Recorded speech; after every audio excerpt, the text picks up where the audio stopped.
bragging rights. Harrison to the 20. They're not going to catch him. Touchdown, Gators. It is caught by Dunn. He's got the first down to the 40, down to the 50. Touchdown, Florida State. He's got Hilliard. He splits free at the 10, the 5. He's in. Touchdown. Oh, my. Caught by Green at the 40. Cutting left side. Pricey Green. Oh, my. Wide to the 3, 2, 1. Touchdown, FSU. Florida State, Florida. Bitter interstate rivals. Each at a crossroads, searching for the victory that will return them to national prominence and validate their respective seasons.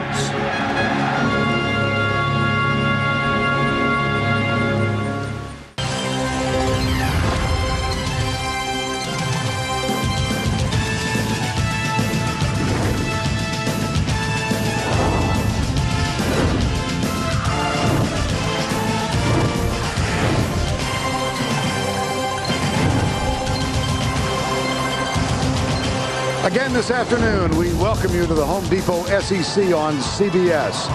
A full house, more than 90,000 gathered at Ben Hill Griffin Stadium in Gainesville, Florida, as the Seminoles come across state from Tallahassee to take on the Gators. It is senior day in Gainesville. And among those who received the most wildly appreciated applause, Ben Troop and Kewan Ratliff. Rivals, the Seminoles from Tallahassee and the Gators from Florida. And here come the Gators.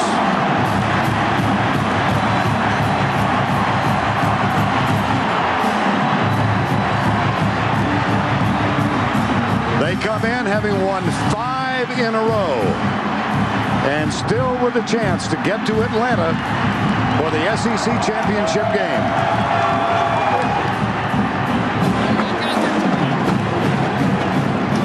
Taking a leisurely stroll onto Florida Field, the Seminoles of FSU. Well, take the quiet approach when you can. Good afternoon, everybody. I'm Vern Lundquist along with Todd Blackledge and Jill Arrington. We welcome you to Gainesville. Florida State knows what is in their near future. They have won the ACC. They will be in the BCS Bowl game for the 5th time in 6 years. A little murkier picture for Florida. It depends on what's going on elsewhere today. Georgia currently leads Georgia Tech. Looks like they will win. Tennessee has a 6-point lead over Kentucky. If you're a Gator fan, best thing that could happen is for Kentucky to defeat Tennessee if that happens. And here comes the late arriving crowd from Tallahassee, the Seminoles of Florida State.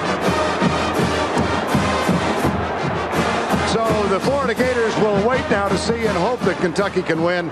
If there is a 3-way tie, it gets a little cloudier. We'll develop that as the afternoon goes on. Let's talk about this game. Remember that irritating kid in the neighborhood from your youth?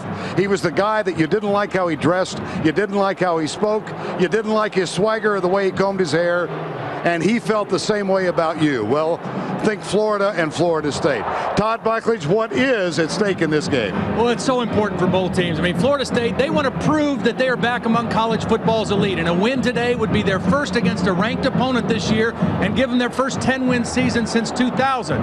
Florida, they've had a great turnaround after starting 3-3. 5 games in a row they've won. A win today would put an exclamation point on that turnaround, and it would give Ron Zook his first win against either one of his in-state rivals and give him some momentum going into the recruiting battle. Well, these are two very closely talented teams. What are keys? I think the first key is the running game. Both teams want to run the football, and the one telling stat in the last 15 games between these two teams, whoever's run for the most yards has won 13 of them. The other key is going to be the quarterback play. Who will protect the ball? Who will make good decisions? Now, Chris Ricks of Florida State has had kind of an up-and-down career, but in this game last year against these Gators, he single-handedly took over the football game. He threw 2 touchdown passes to Anquan Bolden, but it was his running ability that set the game apart. 83 yards rushing out of the pocket, kept a lot of drives alive. So his running ability, very important for this Gator defense to contend with. Now, Chris Leak, the true freshman for Florida, a guy who keeps getting better and better each week. His numbers are not all that impressive except the bottom one. 6-1 as a starter. He's improving every week. He played well against some good defenses early. He's got to play well against Florida State today. Well, a cold front moved through here yesterday afternoon. It is chilly by Florida standards. I don't think the folks in Buffalo will have any sympathy for anybody down here. 52 degrees and a slight breeze out of the north. Well, Tallahassee up in the Panhandle. They have made the trip over. These two teams did not begin this series until 1958. Florida leads in games played in Gainesville last year. It was a convincing FSU win. As a matter of fact, the Seminoles have won 4 of the last 5 meetings between these two. Florida won the toss. They have opted to defer the option to the second half. So the Seminoles of Florida State will receive the opening kickoff as we get underway. Final regular season game between these two teams. Chris Ricks on the sidelines. And a recently expanded Ben Hill Griffin Stadium. Up in the 92,000 range now. Kelvin Kite. Matt Petrovich will kick off. He is the kickoff specialist this team. And if you've followed the Gators over the years, you know of Petrovich's inclination to get in and mix it up on kickoffs. He's a high school linebacker. He can receive the opening kickoff for Florida State. Number 3, Leon Washington. We weren't sure if we were going to see Antonio Cromartie. He had a knee injury in the North Carolina State game 2 weeks ago. He's been a big spark for them on the kickoff returns along with Leon Washington. But it looks like Cromartie good to go here today. And we have a full crew of ACC officials working this game. Here's Petrovich. We're underway. They went right after Petrovich. Taken by Cromartie at the 5. He's got some speed. There's a fumble. The ball might be ruled down by contact. Corey Bailey came up with it, but I think it will retain FSU. Yes. Yeah, the Gators came off celebrating like they had the football, and they did come out of the pile with the ball. But he was ruled down before the ball came loose. Cromartie, the ball is out and his left knee is down. Now, was the knee down before the ball came out? That's the question. His left knee did hit the ground. Boy, that's so hard to tell. It's hard to tell. Boy, that is snap. In the National Football League, we'd now be spending 5 minutes looking at it. All right. Well, first down and 10. Chris Ricks backs in the eye. Play fake. Ricks comes out to his left. Pulls up, looks deep, nobody there. Has to scramble, which he does well, but not this time. Marcus Thomas, number 44, in the starting lineup with the tackle. Let's talk about Chris Ricks. Enigmatic might be a good term. It's one of those things where, I mean, he makes great plays and he makes really bad mistakes. You know, there's not a lot of gray area with him. And the way that Bobby Bowden says it, you know, the good thing for us is he has more goods than he has bads. You know, he makes more good plays than he does bad plays. No gain on the last play, so they'll go from the eye again. Dominic Robinson is up top of the screen. He replaces the injured Crefonso Thorpe. Double tight end set. They hand it off to Greg Jones, power run, and he picks up 4 yards over the left guard spot, runs into Bobby McCray. Well, let's check the Earthlink starting lineup for Florida State. The offensive line, the All-American Alex Barron, Meinrod, Castillo, Meeks, and Willis. Crefonso Thorpe, broken leg last game 2 weeks ago. Greg Jones and Coleman in the backfield. PK Sam. Robinson gets the start at the wideout, and Paul Irons is the tight end. And right away we see a situation of which receiver is going to step up to fill the gap left by Crefonso Thorpe, the go-to guy in this offense. Well played. Jones gets a block, and he is tackled short of the first down at the 39-yard line. Kenny Parker, number 58, a junior, was the man who got there first. Kind of a conservative play call on third down by Florida State with good field position, but Florida had their nickel defense in, and Florida State thought they could spring a run through there, but good run defense that time by the Gators.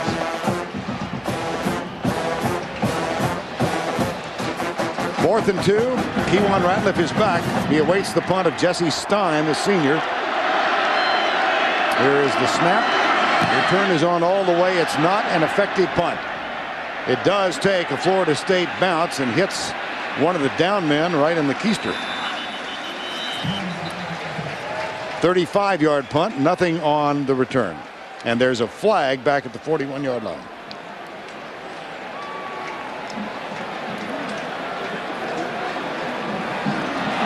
Oh boy.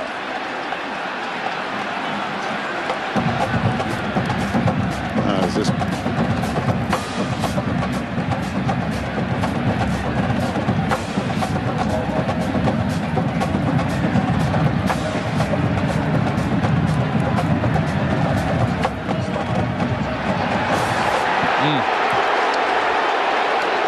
problem is Mike, quite obviously. And Ron Zook gets a chance to register his displeasure. It will come back, and it will be.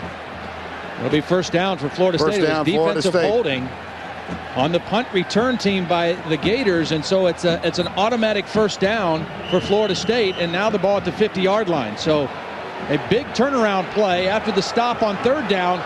A penalty on the special teams gives Florida State the ball right back.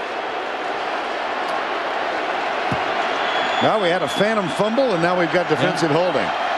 Things have gone the way of FSU early on. First down and 10. Might be a shot where Ricks takes a shot deep. There's the toss, and Leon Washington is in. The second of the 3 tailbacks. What a run. Power run.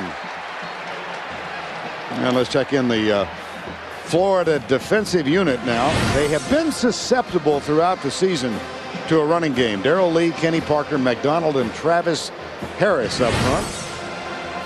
Matt Ferrier, Reed Fleming, and Channing Crowder. He's a sensational freshman linebacker. And an all-senior quartet in the secondary. Lamar Dixon, Gus Scott, and the All-American Kewan Ratliff, so named by the football writers this week. 11-yard gain, 1st and 10. Opening drive of the ball game. Movement. Tight end. Paul Irons took off a little bit early.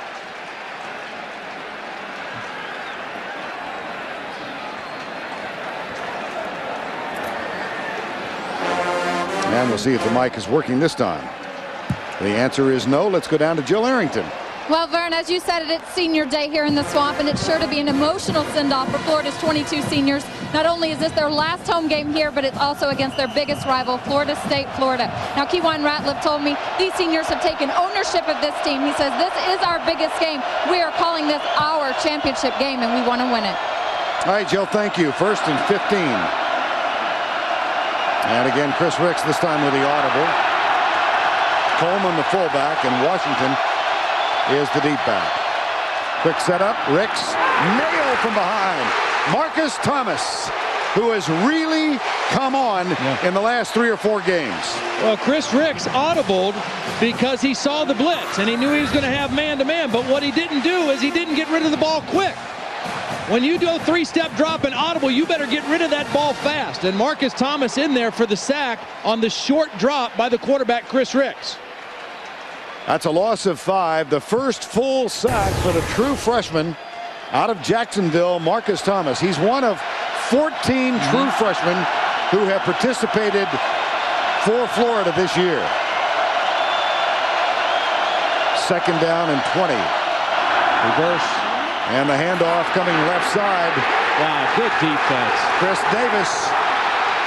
Ball is down. Yeah, he was down, but that was an outstanding play by Bobby McCray. The defensive end, you tell him on a reverse, you've got to play your position. Stay at home. Watch Bobby McCray not get sucked in by the fake, but stay at home and then use that acceleration to make the play on the reverse. Gus Scott also there, but if Bobby McCray doesn't stay at home and respect that backside, that's a big play for Florida State. That will go as a tackle for loss. It'll be 11.5 on the season for Bobby McCray, who erupted in the big Florida win at LSU when he had 3 sacks. The only loss on the LSU ledger this year. 3rd down and 25. Ricks back with time. Deep. Double coverage. Way down there. Intended for PK Sam, incomplete. The first 3rd down play Florida State was in a regular I formation and ran the ball. That time, straight I formation, it was only a two-man route. So a lot of double coverage opportunities for the Florida defense, and a nice hold after the penalty by the Gator defense. And another fourth down, the last negated by the holding call. So here again is Jesse Stein, and Kewan Ratliff awaits it at the 12-yard line. Ratliff, who has 9 interceptions this year. Another low kick. Yes, it is. And he's nailed good downfield coverage at the 24-yard line. That's a 34-yard punt, 5 on the return. Gators have the ball on offense for the first time. We are at Ben Hill Griffin Stadium in Gainesville.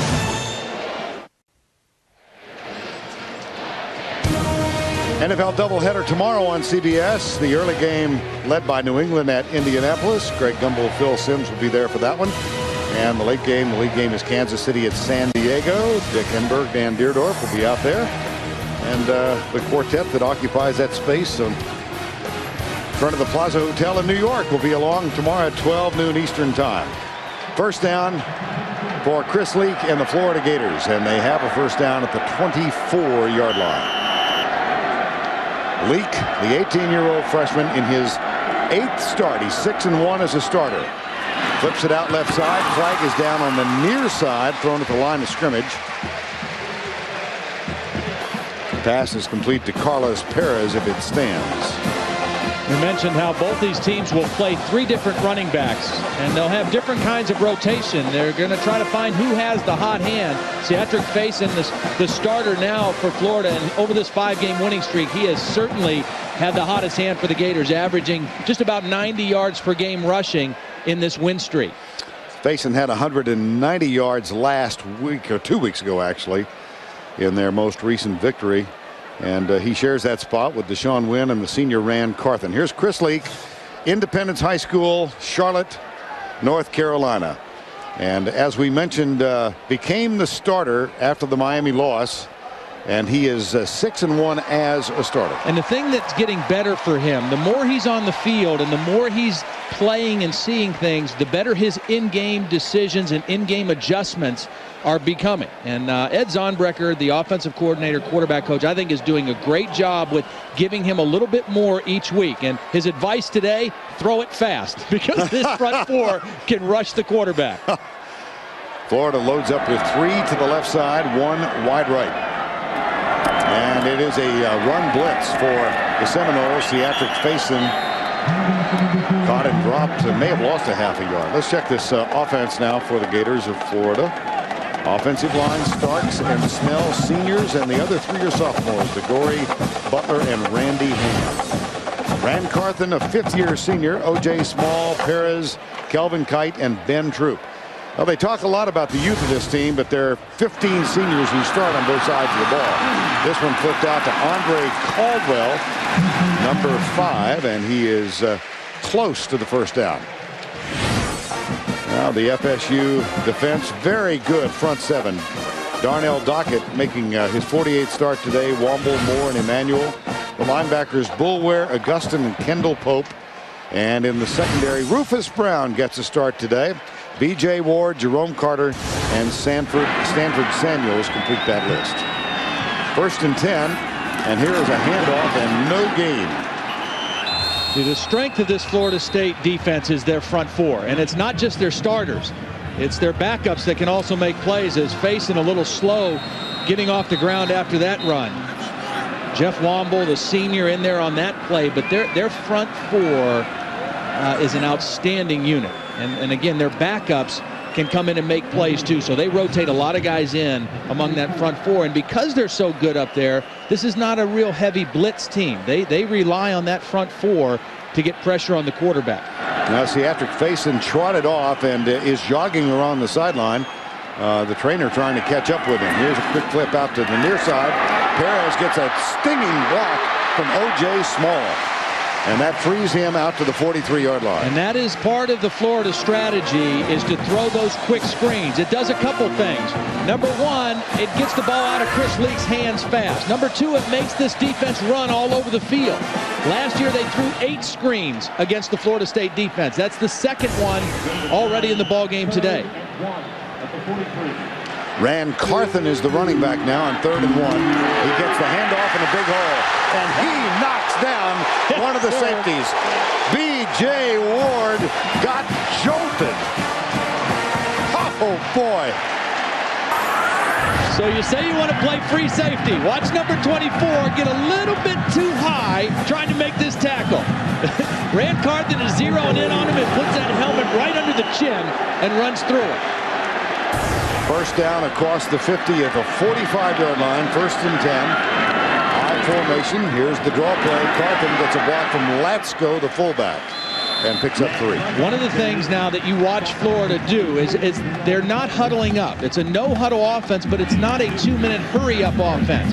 So they'll come to the line of scrimmage, and then Chris Leak will look to the sidelines, and he'll look to Ed Zonbrecker, who's calling the plays, and they'll see what the defense is, what the defensive personnel is, and then they'll call the play at the line of scrimmage. And this forces Florida State to keep the same defensive personnel on the field and play a little bit more vanilla than you would if you were huddling up every play. Now O.J. Small lines up tight to the right. He's a wide receiver. And here's Leak. Back goes left side. Little pass underneath. It's complete to Carthen. And that's inside the 35. Actually, Carlos Perez, it's 23 instead of 33. So Carlos Perez, the senior wide receiver from Hoboken, New Jersey, who learned to speak English when he came from the Dominican Republic by watching Sesame Street, heads to the sidelines. It's a popular show in the Blackledge house, too. Sesame Street's good, man. The 4 boys all still watch it, huh? Yeah. Mom and Pop, too? Yeah, you can't help it. It's all in the kitchen. Breakfast.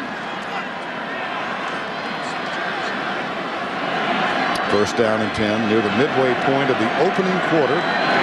This is the first Florida possession. That is behind Dallas Baker.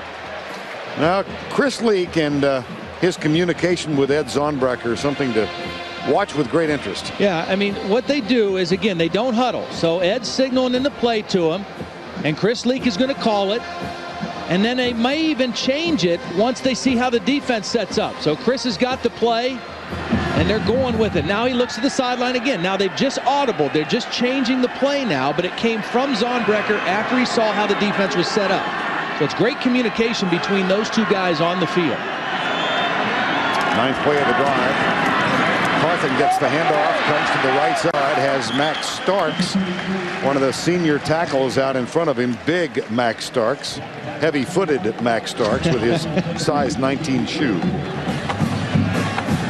Take a look at what Chris Leak has done and where he's gone with the football in this 5-game win streak.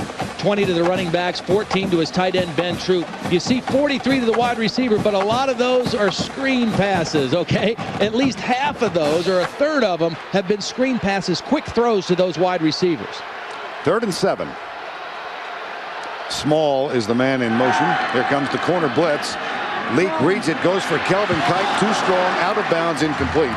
It'll be 4th down, and we're going to see Matt Leach, who hit a career-long field goal of 50 yards in that win at LSU back in October. Matt Leach, 6'1" junior from Sarasota, Florida, for the season. As you can see, 16 of 21. This will be from 47 yards away. Sean Morton, the senior, will hold it, and Casey Griffith, another senior, will snap it back. Good kick. Nice. Got it. 47 away. Opening thrust is successful for the Gators of Florida as Matt Leach knocks him true from 47, and the Gators take a 3-0 lead.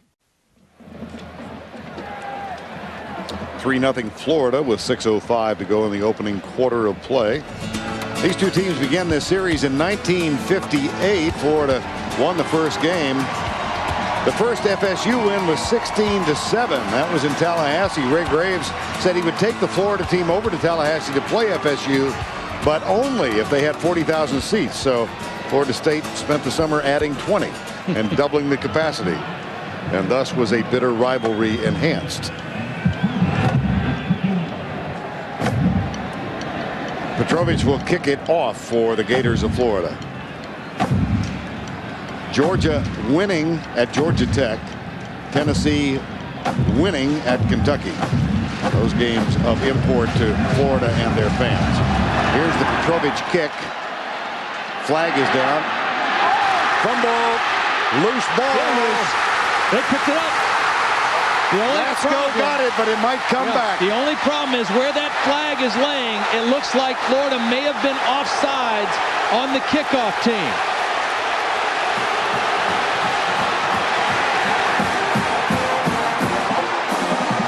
That's why you don't see celebrating on the Florida sideline. Billy Latsko, number 42. Boy, picked it up. 2 huge penalties in the special teams right away for Ron Zook's squad. The first one gave him that first down on the 4th down punt play, and this one may cost him a touchdown. Previous spot, re-kick. Illegal procedure is the call. We joined the referee late in that, so didn't hear the first part of the explanation. So it wipes out a touchdown for Florida on the fumbled kickoff return.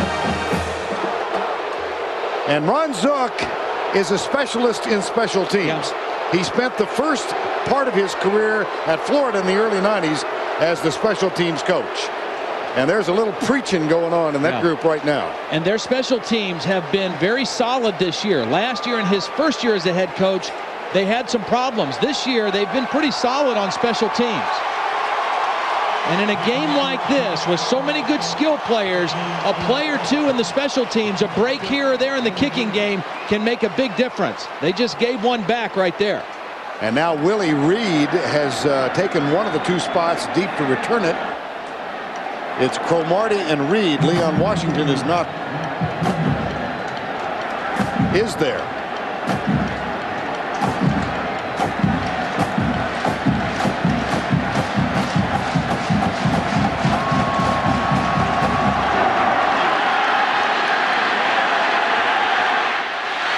This will be Willie Reed at the 22-yard line.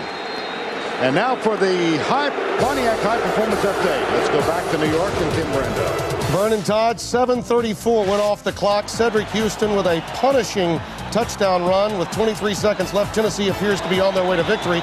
Georgia in that other key game up 27-10. Now remember, with Tennessee's win, LSU now needs Florida to win impressively, and a Miami loss tonight because that would weaken Tennessee's BCS standing because they beat Miami. All right, thank you, Tim. 3-0 now, 1st and 10, ball at the 22-yard line. Chris Ricks backs in the eye. Lorenzo Booker is on for the first time, number 28 at tailback. He gets the handoff, comes to his left, and then back up the middle of the field to the 28-yard line. We talked about both teams with 3 tailbacks and wanting to find ways to rotate them. Well, the way Florida State rotates is they go by series. So the first series, the senior Greg Jones was out there. The second series was Leon Washington. And now it's Lorenzo Booker's time to come on and play. The 3rd offensive series for Florida State. Gain of 7 for Booker, 2nd down and 3.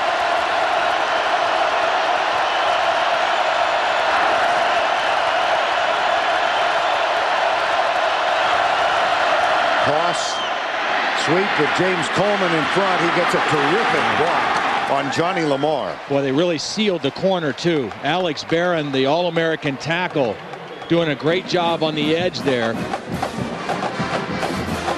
Booker had a lot of green grass and white jerseys out there. Not many blue shirts on the corner.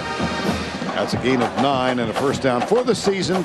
286 yards, an outstanding average of 6.4. Booker, the freshman from Ventura, California. First down and 10.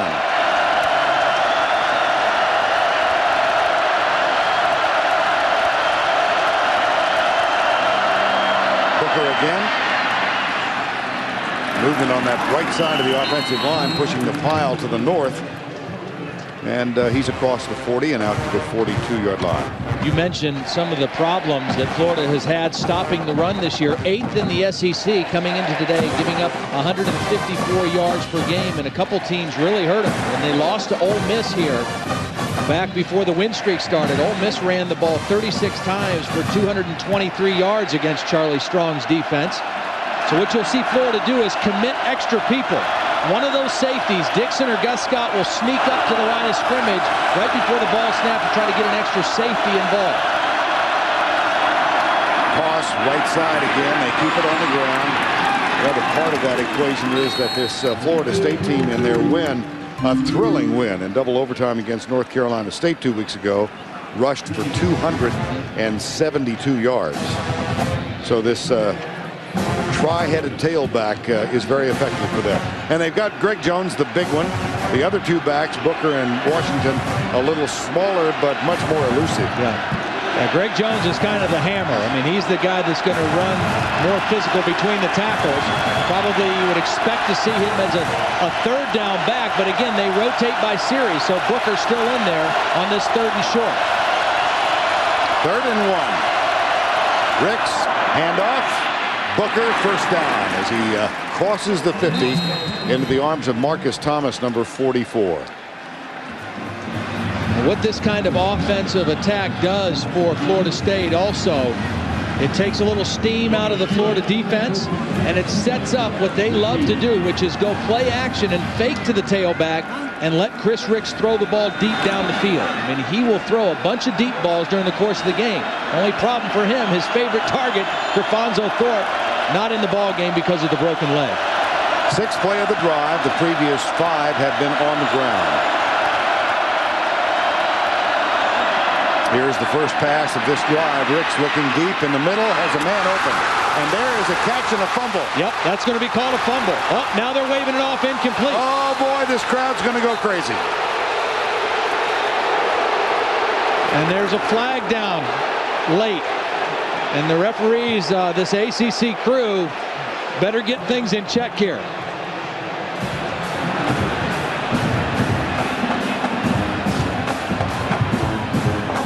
There has been a touchdown on a fumble recovery negated by offsides ruled against Florida. And now We have a dead ball, personal by the defense. That's a 15-yard penalty and an automatic first down.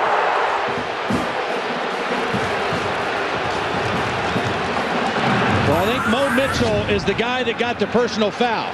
Gus Scott is going to be the guy that's going to knock the ball loose. Was it a catch? That's a catch. That should have been a fumble caused by Gus Scott. A good hit. The ball is caught. The foot is down. That should have been a fumble. But there was a personal foul, I believe, on Mo Mitchell after the play, and Florida State on the 35-yard line. trailing by 3. Mo Mitchell, a part of a controversial play last year. Here's the players stop. Oh, they're going to rule this one down by contact. You know what? This is the team that leads the SEC in takeaways with 30. And they believe that they can make turnovers every game they play. They'll strip the ball out. We've seen the ball come loose 3 times now. Sooner or later, they're going to get that call.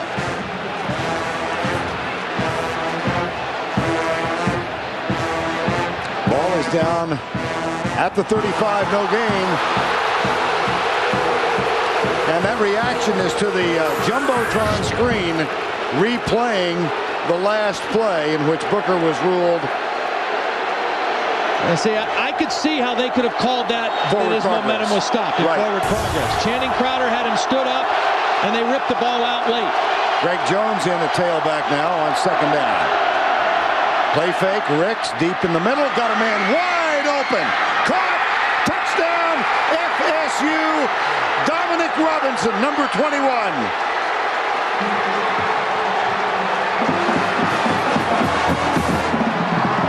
First touchdown catch of the season for the man who starts today in place of Grifonzo Thorpe.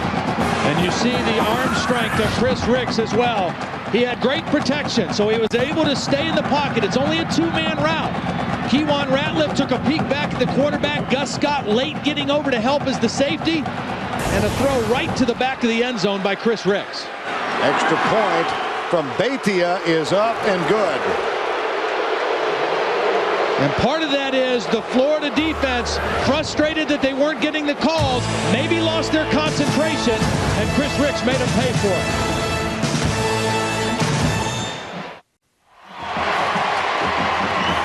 1:46 to go in the opening quarter. 7-3 Florida State after the 35-yard touchdown pass, Chris Ricks to Dominic Robinson. Andre Caldwell ready to return the kick of Xavier Betia. Florida State, 8 plays, 78 yards, and a couple of controversial moments during that drive. Here's Robinson getting some words of congratulation and some advice at the same time. And here is Caldwell at the 4. Andre Caldwell gets a couple of blocks, skips across the 25, and is down at the 28. Well, crowd was in an uproar, and here is why. First, the kickoff from Petrovich. There was a fumble return for the touchdown by Billy Latsko after Cromartie fumbled, and it was ruled offside. And then this catch ruled incomplete. There was a fumble, but that was negated by the Mo Mitchell penalty. And then probably the least controversial of the three was this play. Yeah, I think this was the right call. I do think the hit by Gus Scott was a legitimate fumble. And don't forget, the opening kickoff could have been called a fumble as well. They ruled him down before the ball came out. Here's a reverse to Florida. This is Kelvin Kite, number 2. Fights to the 35-yard line. Out of bounds at that spot. Now let's go back to New York for this high performance update. Easy for you to say, Vern. After a fake field goal, watch Wally Lundy set sail, his 4th touchdown of the day, this 19-yard run. And the game just went final. Virginia has beaten Virginia Tech. Wasn't that long ago we were talking about the Hokies and a national title, was it? No, and I'll try and get it right next time, Tim, I promise. 2nd down and 3. They fake the quick screen, the handoff.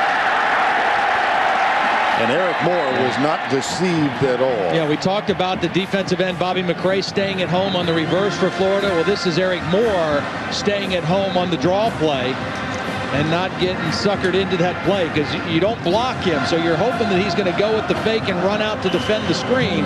But he stayed right there and made the play. 3rd and 4.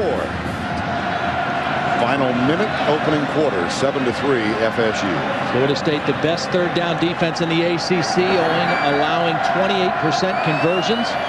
We've got 9 men up now, 2 deep. Now backing out. And they send only 4. Here's Leak going deep for his tight end. He's got Troop.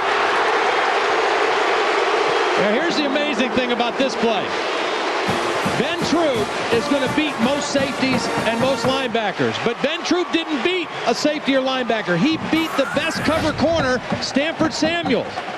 Number 10, Stanford Samuels, is going to be the guy that's trailing Ben Troop. That's the best cornerback on the Florida State team. They put him on Ben Troop thinking they might go there with the football, and he still got beat by the outstanding senior tight end. 31-yard gain on the 36th catch of the season for Ben Troop, a finalist for the John Mackey Award announced this week. And on the 1st down play, they give it off to Seatric Faison, who's back in the lineup. Ben Troop out of Augusta, Georgia. It's just amazing. I mean, that's his 36th catch on the season. Before this year, coming into this season, only 25 catches in his whole career combined. And he's having a banner year and well-deserving to be a finalist for the Mackey Award. 2nd down and 8 now as we near the end of the first quarter of play. Matter of fact, we've not only neared it, we've reached it. That's the end of one, 7-3. We'll return to Ben Hill Griffin Stadium after this message and a word from your local station.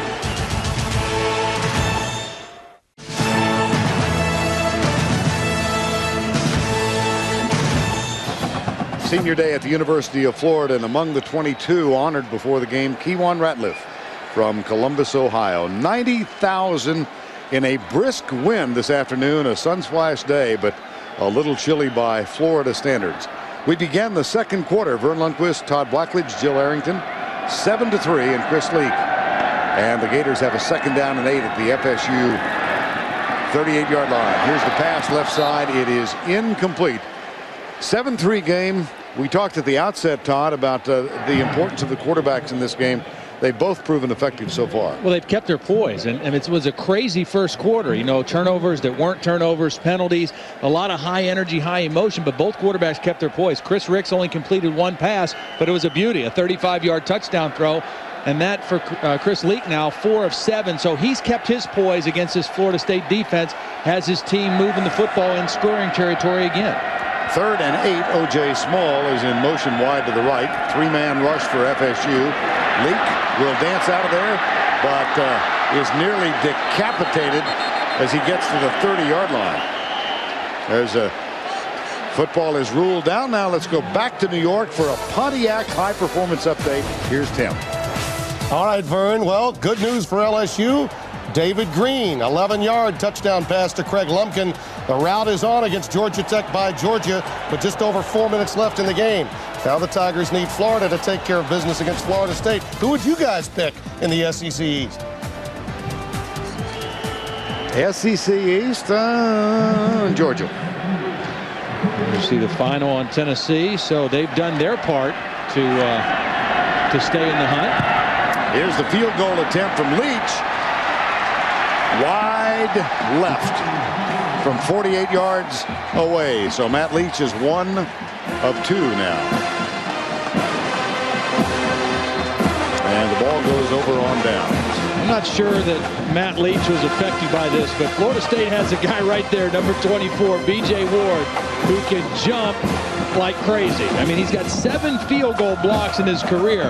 He has a 42-inch vertical leap, and on both of those field goal attempts, he's right in the middle, coming right up into the eyesight of the kicker. It's got to be somewhat of a distraction. He's got 1 against Notre Dame this year. Also has blocked a couple of punts, a 42.5-inch vertical leap. What did we decide last year? David Thompson, the basketball player, the basketball player who played a few years ago at North Carolina State. They measured his at 48 inches. And yourself? Yeah, about 28, maybe on a good day. Yeah, but you start at 6'4". I mean,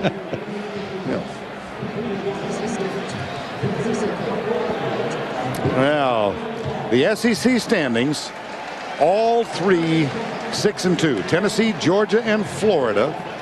And the SEC issued a statement earlier today regarding these standings, although the official BCS rankings will not be released until 6 o'clock on Monday, December 1st. Mike Tranghese, the Bowl Championship Series coordinator, will inform the SEC late Sunday afternoon of the rankings. The SEC can then determine who will represent the SEC East in the championship game. First down and 10. Well, after this play, I'll tell you why that's so important to get it done then instead of waiting till Monday. Here's Ricks. Handoff Greg Jones. And he is out to the 39. See, after Saturday games, Sunday is the big day for preparation for coaching staff. So Nick Saban and his staff, I mean, they know they're in. And they want to get busy working. If you had to wait till 6 p.m. on Saturday to find out who you were going to play, that's basically 2 wasted days in terms of getting ready for the championship game. Right. Monday. Yeah, Monday. Second down and 3. Florida State has gone to the air only 3 times thus far. Sweep right side with Greg Jones, and he's going to be brought down close to the first down. Sunday on CBS, a night of great holiday entertainment. 20 years ago, he became a hero, then disappeared. Now, a mysterious stranger just might make his family's wish of finding him come true. Peter Falk, Valerie Bertinelli star in a world premiere holiday movie, Finding John Christmas, Sunday at 9, 8 Central on CBS. Florida State, their game plan is very clear right now. That's the 13th run in the ball game for them. You mentioned only 3 pass attempts for Chris Ricks. So they want to run the football and challenge this Florida defense that has had some problems with people running the football on them. Georgia ran for over 200 yards against the Gators. South Carolina 2 weeks ago, 199 yards rushing. And this is a different kind of offense. You know, when you think of Florida State, you think of Chris Weinke, you think of Charlie Ward, you think of that fast break type offense. But They still have that capability, but they are just as comfortable lining up with a tight end or two tight ends and running that football and throwing the ball off play action with maximum pass protection. And that's kind of the mode they're in right now. And they enjoy a 7-3 lead, 1st and 10 after the measurement. Chauncey Stovall is in the field now. He and Robinson are the wideouts. Stovall top of the screen, number 15. Florida showing a blitz look. They are coming. That's Reed Fleming, and Greg Jones breaks a tackle. Well, he dropped the ball, though. The ball was on the ground at the end of the play. They're ruling him down. But another loose football for Florida State. Just across the 50. Again, Greg Jones is the hammer back. I mean, he's the guy that's not going to make many people miss. He broke one tackle by Reed Fleming, ran right over Daryl Dixon. And at the end, that was a fumble again. I mean, they ruled him down, but I think that ball came out before he hit the ground. And no reaction from the crowd. I'm not sure whether they... that's interesting. Either that or Florida State fell on it. I didn't even see the end of it. Maybe they just recovered it. 2nd down and 2. FSU on top, virtue of a 35-yard pass. 3 wideouts in the field now. Here's a handoff again. And this is Leon Washington skipping out to the right side. Really a nice cut by Leon, because Channing Crowder was quickly across the line of scrimmage with penetration, but Leon was able to make a quick cut outside of Channing Crowder and pick up nice yardage. End of that previous play. Let's see if it was a fumble. Well, here's Greg Jones, and at the end of the play, again, they stripped the ball out. The ball came out, and who fell on it? Maybe Florida State fell on the football. Dominic Robinson, number 21, covered up the mistake of his buddy. 1st down and 10 at the 44, 7-3. 2nd quarter. Here's the toss. Washington has Coleman in front, cuts inside of his block. Look how elusive he is. Well, you wait each week, don't you, for this time? And it is time now for the Aflac trivia question of the afternoon. Why did Florida State and Florida not play each other until 1958? So many of these series between bitter rivals go back 80, 90, 100 years. This one 46 years ago. 1st down and 10. A lot of people in Florida are saying, oh, that's too easy. But I'll bet folks around the country don't know. Yeah. 1st down and 10. High formation, toss, sweep, right side. And Washington inside the 30 to the 28-yard line. Leon Washington, you saw the note that he had 134 yards in this game a year ago. He came on to replace Greg Jones, who went out with knee surgery only 4 days. And here's the toss. Again, just a nice job by that front of Florida State, kind of controlling things up there. The big guys up there not allowing penetration by the Florida defense. And the problem for Florida right now is they are committing enough guys to outnumber Florida State in the running game, but they're not able to stop it. And that doesn't bode well for the Gators. 7th play of the drive, previous 6 have all been runs. Here's the flip, left side. There's the catch inside by Chris Davis, number 5, the freshman. And another 1st down at the 21-yard line. Boy, is he quick, too. I mean, he's a freshman, only 173 pounds, but watch how quick he is. He's going to fake Kewan Ratliff, a pretty good football player, right out. Boom, left foot in the ground, cuts back to the inside. 1st and 10 at the 20-yard line. 7-3, 10 minutes to go in the half. Davis wide to the left. PK Sam, number 4, bottom of the screen.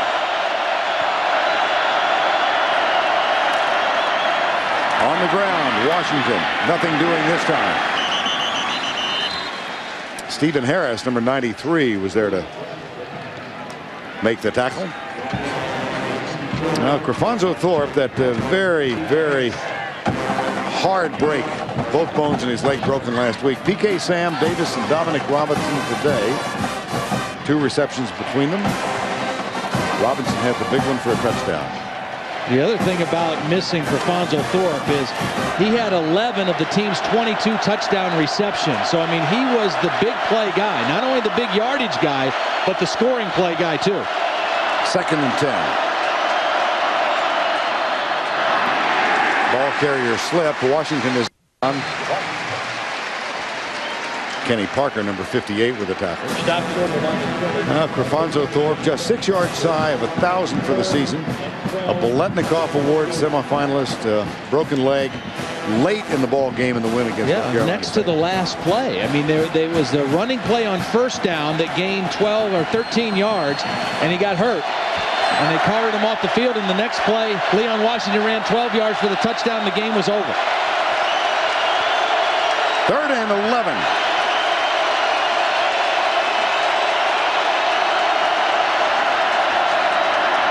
Ricks keeps it on the ground. Nice move, Washington.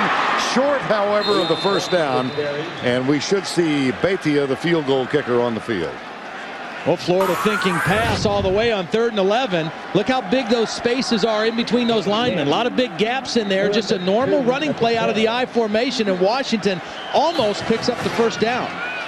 But those linemen, the defensive linemen from Florida, with wide splits trying to get up the field in the pass rush, almost gave up the first down. Here's Xavier Bethia, 18 of 23, long for the season, 48.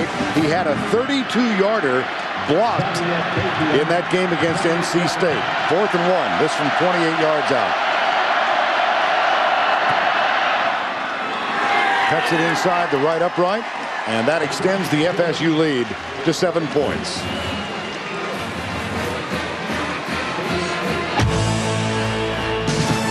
We play in Gainesville, 10-3, FSU.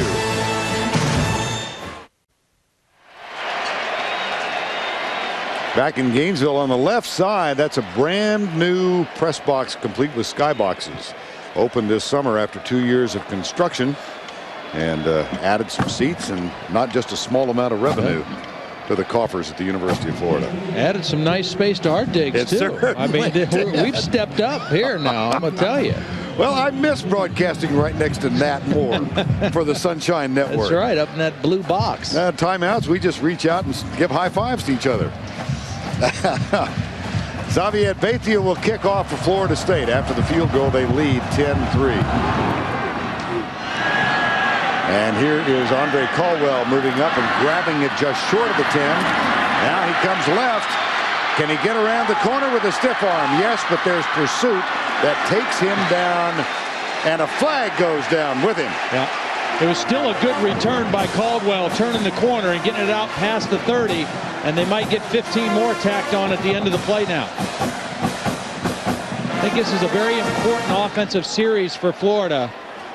Obviously, to stay close in the game, they're only down 7, but even more than that, to let their defense rest a little bit. Injured Seminole down. That defense has been on the field a long time against this Florida State running game.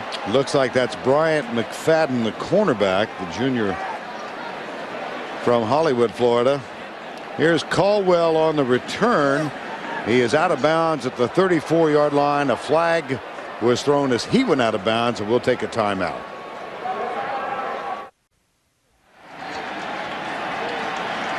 Well, take a look at this play, 10-3. Casey Anderson is going to be the guy that's going to get called for the penalty for a late hit, but he's actually blocked in the back into the pile.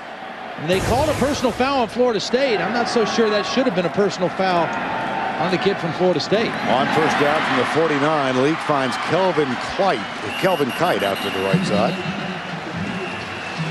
And he is at the 40-yard line. Well, final score, Georgia 34-17. And so the standings now, there's a three-way tie. Georgia wins its 10th game. Tennessee wins its 10th game. Florida 8-3. They're going after their 6th straight win. It's going to be up to the BCS difference. And right now, the only way that Georgia does not go to Atlanta to face LSU for a second time is if somehow Florida would be able to move past Tennessee in the BCS rankings and be within 5 of Georgia. And if that were the case, then they would win the head-to-head with the Georgia Bulldogs because they beat them in Jacksonville. Here's Perez, left side. Now the three teams coming in, the BCS rank 7, 8, and 11. So they would have to jump over Tennessee, and then the comparison would be head-to-head competition between the two teams with the highest ranking.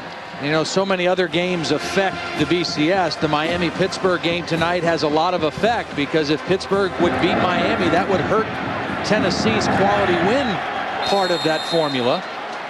Here's Deshaun Wynn on the carry on third down. Travis Johnson makes the tackle. It's going to be fourth, and they're going to bring Matt Leach on, 4th and 1. And some rumblings in the crowd on this one.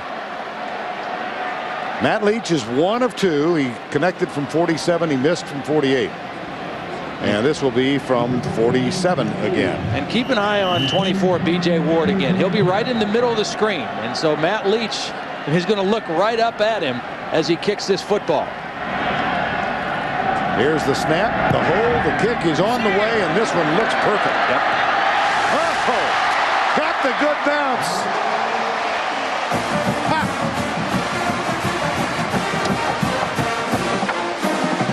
The junior gets a break on senior day, and that'll bring a smile.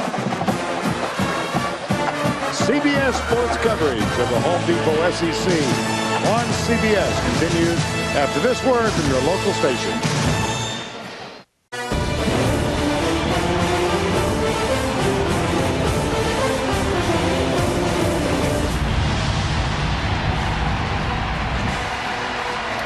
Ben Hill Griffin Stadium, Florida State and Florida. It really heated up when Bobby Bowden came to FSU in '76.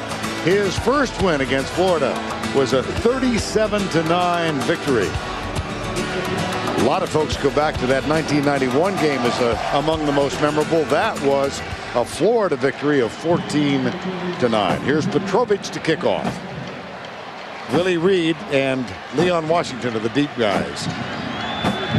There's Washington. Well, the first kickoff of the game, they went right after Petrovich. The last two, they've kind of let him run down the field. And they're going to let him go this time. But he's not running as fast as he did before. Washington brings it out from 3 deep. Look out. Look out again. Foot race. Leon Washington caught and out of bounds inside the 25. Chad Jackson, the wide receiver, caught up with him. 77-yard kickoff return. Boy, you know, you wonder, was he smart to bring it out? 3 yards deep in the end zone, but excellent vision, and then the speed and the acceleration. Dallas Baker takes a bad angle, the wide receiver, but another freshman receiver, maybe the fastest of these young receivers, Chad Jackson, with a huge play to stop the touchdown. Leon Washington from nearby Jacksonville, his previous longest kickoff return this year, a rather modest 21 yards. First down and 10.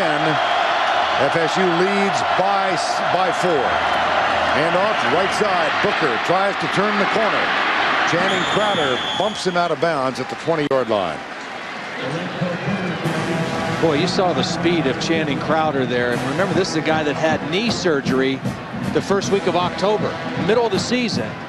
And he is running sideline to sideline and forcing a very fast Lorenzo Booker out of bounds for a very short gain. Man, that is great speed by a middle linebacker. Crowder, who is from Atlanta, committed to Georgia, then changed his mind.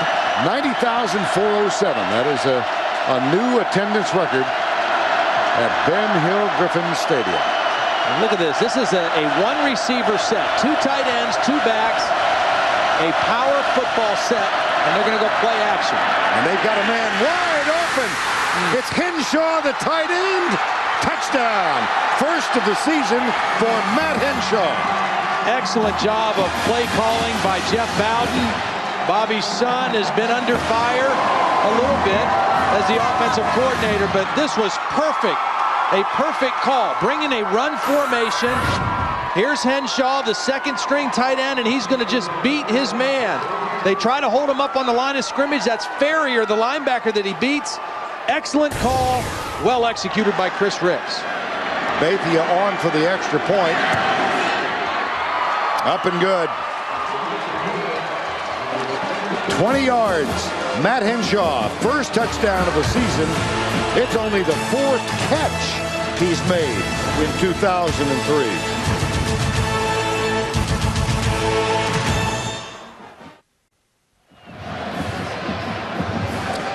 Matt Henshaw gets the touchdown, whether it's the Sun Bowl, Holiday Bowl, or Cotton Bowl. To see how the bowl matchups are shaping up, check out bowl projections by clicking on NCAA football at CBSSportsline.com.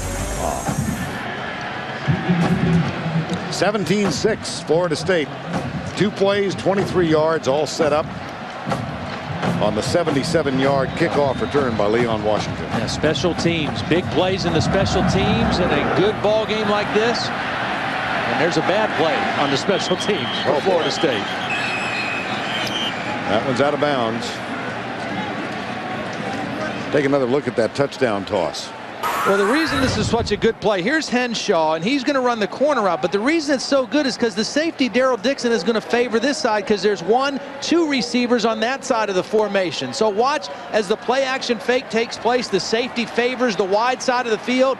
Henshaw beats his man to the end zone, and Chris Ricks puts the ball in there perfectly for him. That was an excellent play call out of a run formation, throwing the football. Chris Ricks, 2 touchdowns today. And Matt Henshaw gets his first of the season. First down at the 35. Chris Leak. Play fake. Backs up. Pulls up.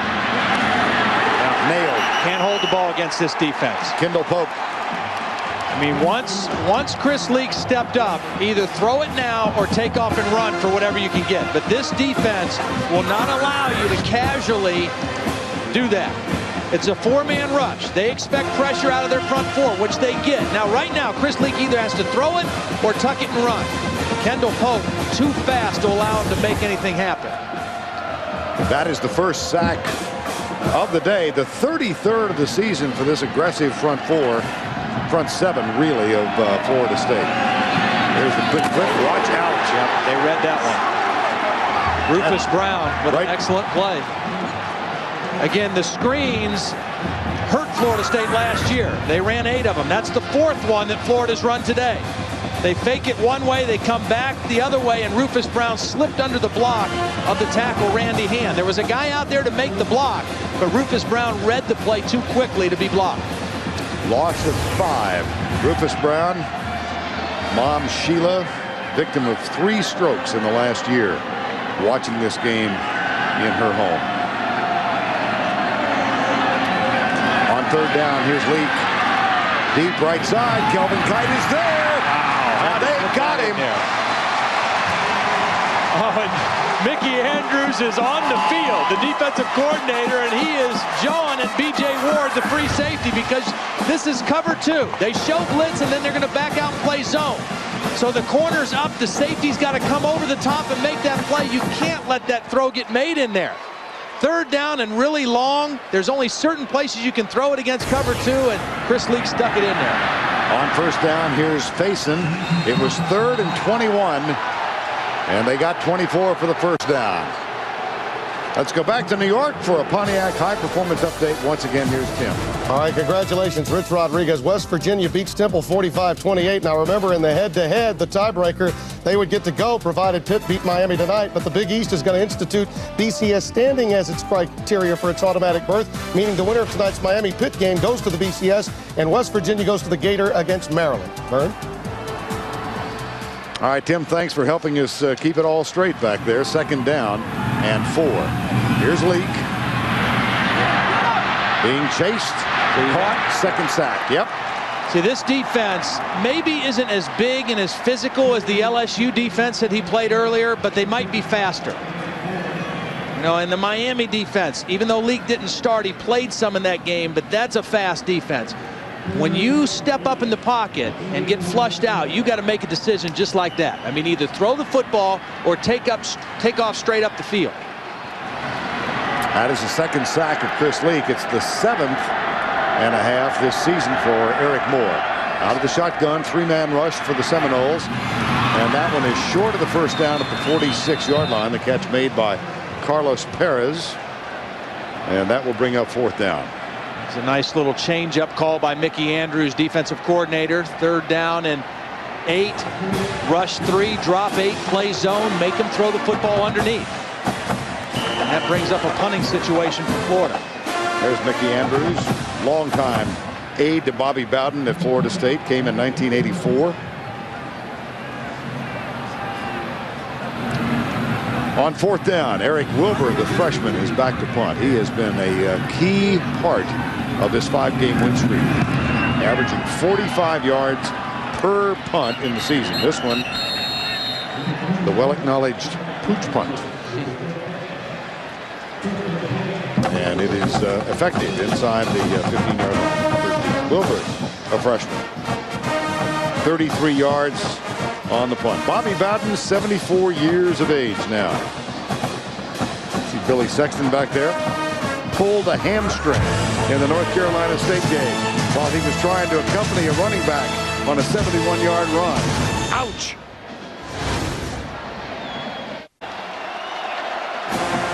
We are back in Gainesville. The relevant question, I guess, is did he catch it?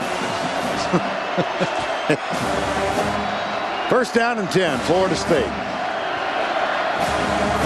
Florida State has run the ball 22 times. They've only thrown it 5, but 2 touchdown passes by Chris Ricks. But this and a very important series right now for the Florida defense. They need a 3 and out with 1:22 left in the half. They've got all 3 of their timeouts. If they can get a couple stops here, they can get the ball back to their offense. On the ground, that's Greg Jones left and moves the ball effectively out to the 24-yard line. Well, time now for the answer to the Aflac trivia question of the week. Florida State and Florida didn't play each other until 1958, and the reason, prior to 47, Florida State was an all-girls school. Florida State legislation forced the 2 teams to play in 58 when the Seminoles became competitive. They fielded their first football team in the late 40s. You don't think there was any trash talking about that? Oh, no. Game, no. 1st down and 10 after the 11-yard gain by Jones. Final 45 seconds. Jones on the pitch. Johnny Lamar with the tackle. Well, this very solid FSU ground game set up the 2 touchdown passes. Yeah, it's really the offensive line. I mean, I've been impressed with the Florida State offensive line, led by their junior center, David Castillo, who's been playing hurt all year. He's got foot injuries, ankle injuries, knee, hand. Number 63, I mean, he's bandaged up, padded up all over the place. But he has really led this group in there that has controlled things up front for the Florida State Seminoles. Well, an effective first half for the Florida State Seminoles. They fell behind 3-0, but got a 35-yard strike from Chris Ricks to Dominic Robinson and have, for the most part, had things very much in command since that time. 17-6, they lead it. Ricks also found Matt Henshaw with a touchdown pass. Let's go down to Jill, who is with Ronzo. Right behind you. Well, Coach, it's been a very emotional and physical first half. You've gotten a lot of penalties. What will you do in the second half to gain the momentum? We just got to settle down and play. I mean, we've given them points, and, you know, we knew it was going to be that kind of game. Anytime you got a game like this, things like that happen. We got to settle down and play. We're fine. We're in good shape. This team not going to panic. We haven't panicked before. We won't panic today. All right, Coach, thanks. Jill, thank you. 17-6 at the half. And we're going to spend the halftime back in New York with Tim Brando. Let's go back to Tim right now. Timmy?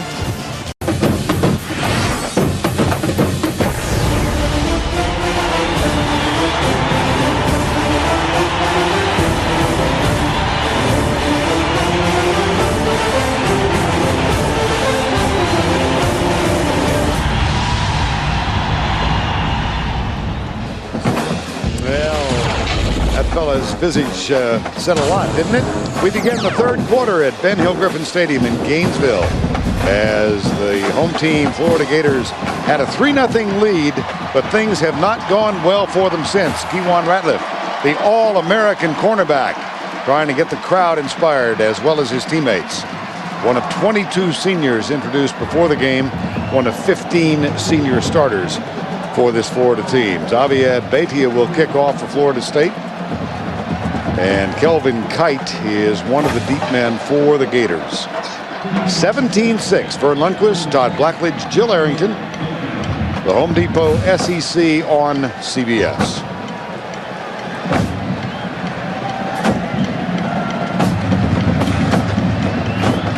Andre Caldwell also back. And this will be Caldwell at the 6. And Rashay Caldwell's baby brother gets it out only to the 12-yard line. Well, Florida has the ball now, Todd, as they begin the third quarter. They need to do something with it. Yeah, they really do. They've got to get some momentum offensively because their defense is having a tough time stopping the run. Florida State dominated in the running game in that first half. I've got bad news and good news for Florida. The bad news is Florida State's defense has only given up 64 points in the second half all season. The good news is 37 of those points came in their last 2 games to Clemson and North Carolina State. So they do have a little hope going against this Seminole defense. But a lot of problems in that first half moving the football. Here's Leak in trouble. Throws up an air ball. That could be intercepted. Oh, he's lucky. And it should have been. Jerome Carter had both of his hands wrapped around it.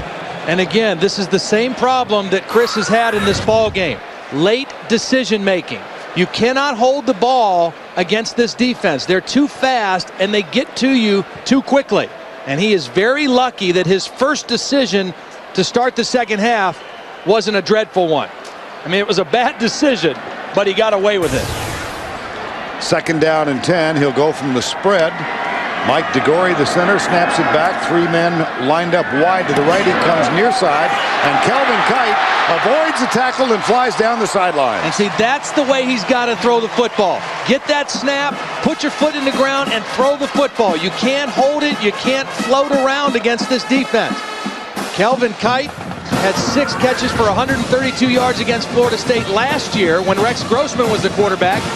Man-to-man coverage, he breaks the tackle of Stanford Samuels and adds about 15 more yards with the run. That's a gain of 23, and the ball is spotted at the 42-yard line. 3rd reception for Kelvin Kite, the senior from Lithonia, Georgia. Handoff, Cedric Faison. And a moment ago, Jill Arrington had a chance to chat with FSU coach Bobby Bowden. Coach Bowden, it's been an emotional game, but your team's come up with some really big plays. What did you tell him about continuing that edge in this half? Well, this is one of those games where if your defense plays excellent, you've got points on there, you know. And we just try to keep doing what we're doing. And the big thing you got to be careful of now is a turnover. It could really hurt you.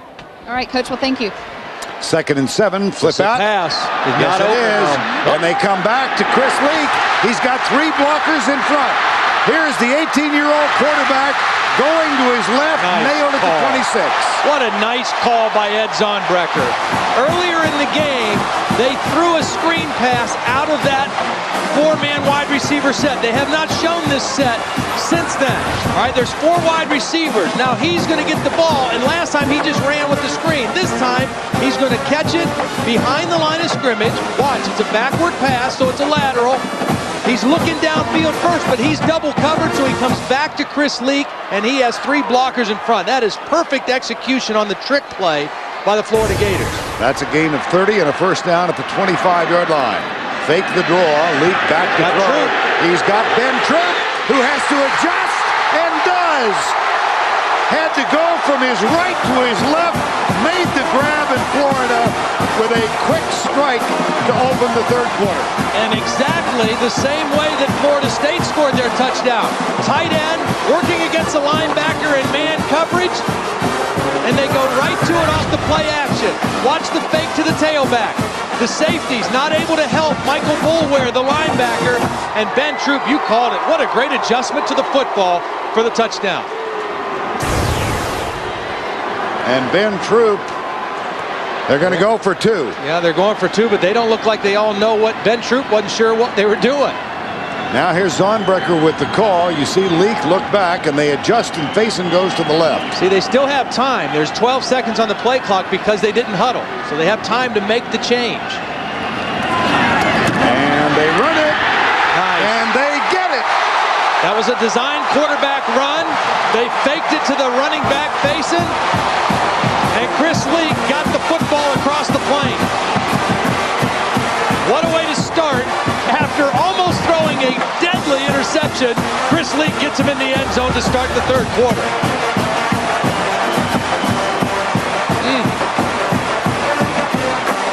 The try for two is good. The touchdown pass to Ben Troop. I know Kellen Winslow is a very gifted tight end. This young man's not far behind.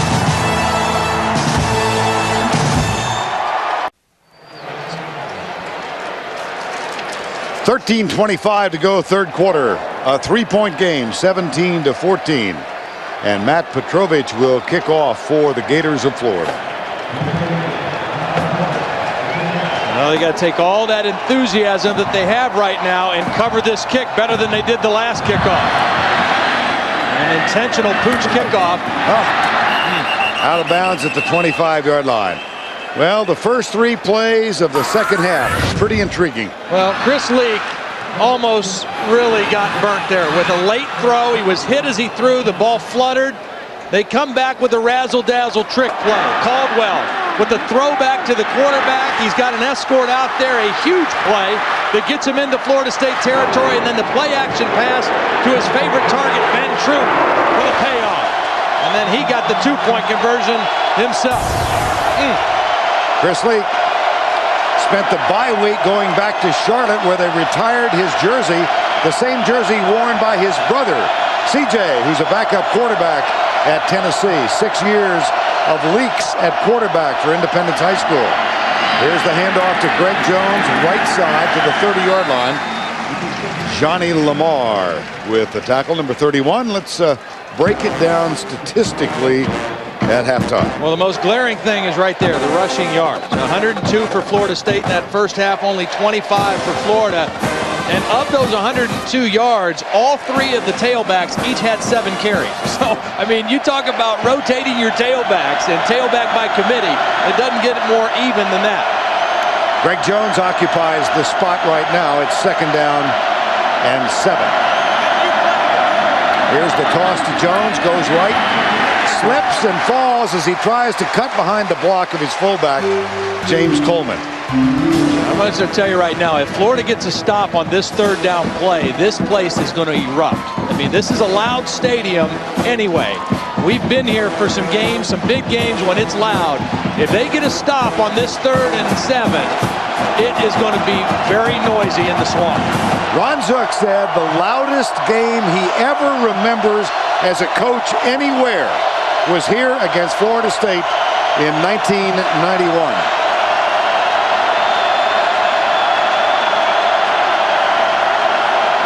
Ricks back, under pressure, screen pass, left side. Jones is stopped. 4th down. Here it comes.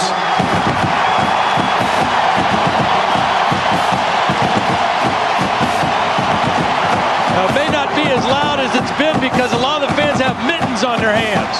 So the clapping's not as loud because it's cold here and they got their hands covered up. They're yelling, though. 4th and 3.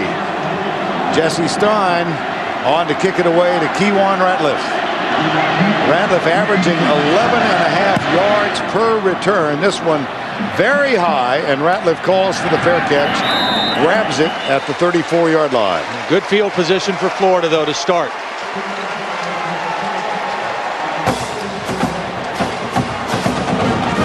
Tyler Hall, number 41, was the cover man. A little respect among foes after the catch.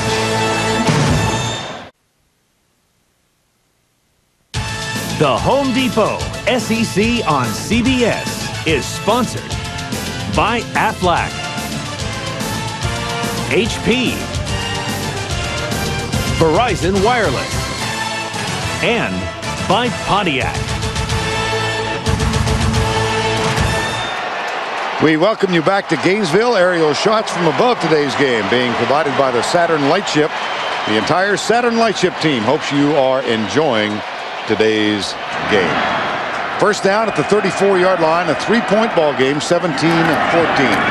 Here's the handoff out to the 39-yard line. It's Ran Carthen And time now for the Home Depot coaching decision.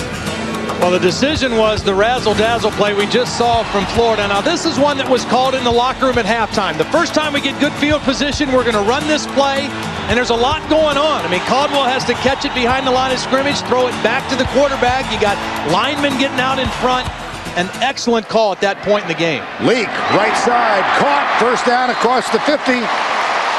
Carlos Perez, number 23. I continue to be amazed, and not just impressed, but amazed at the poise of this young Chris Leak. I mean, he almost throws that interception. The last series comes right back and hits Kelvin Kite with a big throw. Then he gets him in the end zone, and I mean, he just does not lose his composure no matter what's going on around him. That gives Florida a first down at the 45. Leak is 12 out of 16. Backs up, goes left side, finds a receiver. Flag is down as well as O.J. Small makes the grab. Chris Leak, recruited by Florida State. He made his recruiting visit there last year when they played North Carolina. Bobby Bowden actually went up to Charlotte. You see the infraction is against. He said he was impressed with Chris Leak when he made a recruiting visit to Leak's home and went to practice. And he said it was freezing. And all the players went in, and Chris Leak stayed out for an hour. And Bobby said, I knew it was an hour because I was cold and wanted to get out of there. I wonder if he knew at that time he was going to go to Florida and he was afraid to talk to Coach Bowden. Who knows? Chris Leak. Now, this was a highly regarded recruiting class by Ron Zook and the Florida Gators, and that's a lot of what's at stake in this game. Absolutely. I mean, the recruiting in the state of Florida is hotly contested, not just by the three big schools in Florida, but there's a lot of other schools that come in here to recruit talent. And a win in the games against your state rivals pays huge dividends in February when you can start signing prospects. First down and 15. 17-14, Florida State leads. The handoff. Carthen tries to get out of trouble and doesn't do so. He gets back to the line of scrimmage at the 50. There were some concerns about this Florida State defense because of the last two games. They really got burnt by Clemson and North Carolina State. They gave up 424 yards to Clemson, 514 yards to Phillip Rivers and North Carolina State. But after the week off, they have played much more solid defense in this game today against Chris Leak in Florida. Second and 15. That's Ben Troop, who lines up to the left side. Play fake. Leak tries the screen. It's tipped and almost intercepted. Whoa. Chauncey Davis, number 94, tipped it and then almost grabbed it. And see, here is the thing about Florida State. Chauncey Davis is the backup defensive end. Here he is. He's not a starter, but he's a guy who can come into the game and make plays. Jonathan Colon tried to get a hand on him. Chauncey Davis too quick around the corner and almost came up with another interception. Mask, an incidental face mask, 5-yard version against the defense during the down. 5 yards, previous spot, repeat second down. And that brings us back to the original line of scrimmage on this series of downs just inside the 45. See, right now, Florida State has 3 backups on their defensive line, along with their starter, Darnell Dockett. So they've got 8 guys that they can roll in there that can all make plays. That's very unusual in college football. Most teams have 1 or 2 guys that can make big plays. They got 8. Option play. The pitch back to Carthen, turns the corner, has Latsko in front. Nice call. Surges inside the 35, first down. Nice call. They fooled Florida State's defense. They had not shown an option yet. The first option of the game. And this is not an option where the quarterback really wants to keep the football. It's pitch it right away. Come down the line, get it to the guy who can run. He's got a back out in front of him. And they fooled the Florida State defense. Good blocking by the wide receivers out on the perimeter. Got him the first down. That's the longest run of the day for Florida. It's 14 yards. Carlos Perez was out there providing blocking help as well. Now the cutback as Ryan Carthen starts right, gets inside the 30. Well, for more on this whole concept of recruiting in Florida, let's go down to Jill. Well, Vern, this Florida-Florida State rivalry is a big game in the land of recruiting in the state of Florida. Many recruits, they're here today, they're watching, and they're going to decide their college future based on this game. Even Kewan Ratliff, he's from Ohio. He grew up hearing about that Ohio State-Michigan rivalry, but he said when he came on his official visit to this Florida-Florida State game, he knew how intense it was, and this was the school for him. So you know those guys over there are watching this one closely. You're right, Jill. He came down here wanting to be a wide receiver for Steve Spurrier. And he said he came during this game in 1999. And the other thing that struck him was the warm weather in November. Yeah, that's not a bad bonus. Timeout. Right, Todd, I know we're both staying over. I want to invite you to join me and watch Olay presents Ice Wars 10. North America versus the world. How many of those have you done? All 10. All 10. All 10. All 10. Second down, screen pass, right side, Carthen. That was a little slow developing. He does get 3 yards down to the 25-yard line. 8:25 to go, third quarter. Florida scored first, a 47-yard field goal. Chris Ricks scored a 35-yarder, had a 35-yard pass to Robinson. That put Florida State up 7-3. At the half, it was 17-6 as Ricks hit another one. Bobby Bowden's team leading by that 17-6 margin. But Florida came back, touchdown pass and the 2-point conversion. That's where we sit right now. Stanford Samuels, the best corner, coming on a blitz right here. Left side, and because of the blitz, Leak had to get rid of it a little before he wanted to. Yeah, and that was a well-disguised blitz. See, Florida State is not a heavy blitz team. And Stanford Samuels is right here. It looks like he's going to play man-to-man on Ben Troop, and then he's going to blitz instead. So it looked like he was going to cover Ben Troop. He came on a blitz. Nobody picked him up, and Chris Leak not able to make the throw. So a timely blitz for Mickey Andrews' defense. That will bring on Matt Leach for the 4th time. He is 2 for 2. This one from 2 for 3. This one from 42 yards away. Morton with the hold. Leach. Got it. We are tied.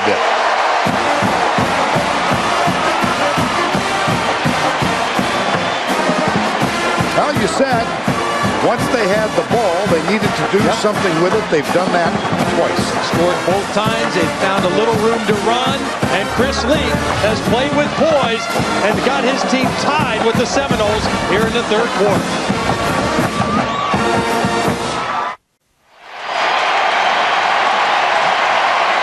Welcome back to Florida State, Florida. They have been playing since 1958. The most exciting series of games in the 90s. 93, 94, 96, and 97. That 96 one was the late hit game. The Gators won the rematch in the Sugar Bowl. These two teams have met twice in the Sugar Bowl, and they are tied in that venue at 1 apiece. Leach, 3 of 4 with the field goals today. Here's Petrovic, and this is a very, very short kick. Taken by Willie Reed at the near side, out of a tackle, and another long run on the kickoff. That might be 15 more yards. They didn't call it. Probably could have on the tackle out of bounds, but you know, you're trying to kick away from Leon Washington, so you're trying different things to do. You kick it to the other guy, and he burns you. Bad kick coverage, poor discipline by the Gators covering that kickoff, and excellent field position to start for the Seminoles. They have really had their problems covering kickoffs here today. A 77-yarder in the first half to set up a touchdown. This one from 46. And Florida State has the ball. They were 3 and out on their only possession of this quarter. They've got it at the 43, the handoff left side.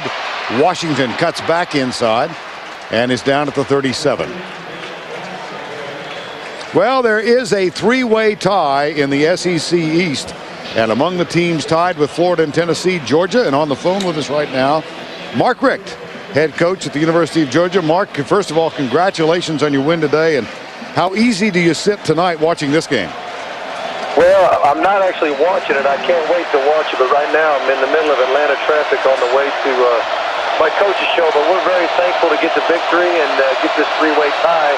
and hopefully it'll be enough to get us in the game next week. Aren't your expectations that you will be? Here's the handoff. It comes left. And Leon Washington out of bounds inside the 20.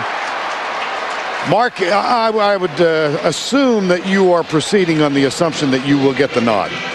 Well, we're going to be working hard, looking at LSU tape, and until they tell us something different, we'll be preparing for the game. How significant is a rematch? Well, a rematch is great, especially if you lost, and especially if the second time around it can erase what happened the first time around as far as the SEC race is concerned. And we're just very thankful to have the possibility of this opportunity. And to go 10-2 was really special considering all the things that we had to overcome all year long. Mark, stay with us for one more play. Here's Ricks in the end zone, and it is overthrown. Ratliff actually made the grab for the interception, but was out of the end zone. Mark, this is Todd. You talked about going 10-2 and how special that is with this group.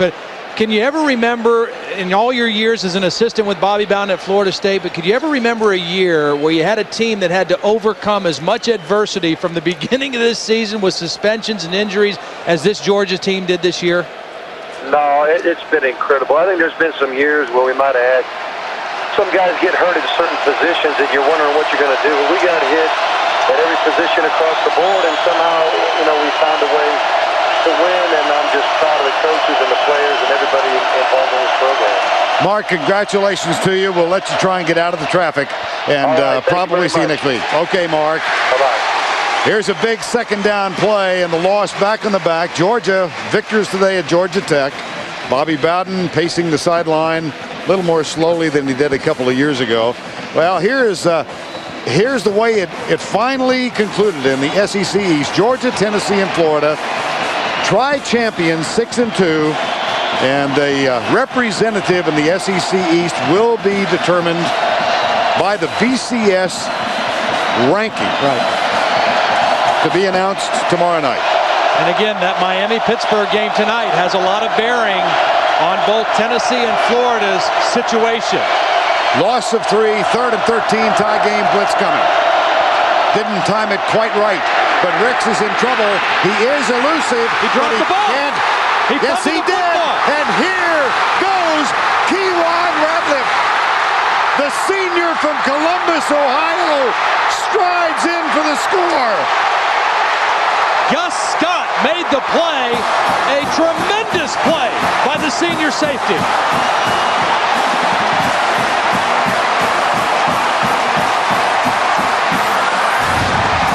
Bobby Bowden told Jill Arrington, we've got to avoid the turnover. It's the senior Gus Scott from Jacksonville, the senior Kewan Ratliff from Columbus, Ohio. Gus Scott led this team. That's his 5th forced fumble on the season, and Kewan Ratliff scores another defensive touchdown, the 6th of the year for the Florida Gators. Here's the old swinging gate play. How about this? It's 1958 all over. Boy, oh boy. I saw this about the time these two teams played their first game together. B.J. Ward is up. The kick is through. Ron Zook's team came out in the 3rd quarter, and they have dominated. They've also grabbed the lead. It's 24-17.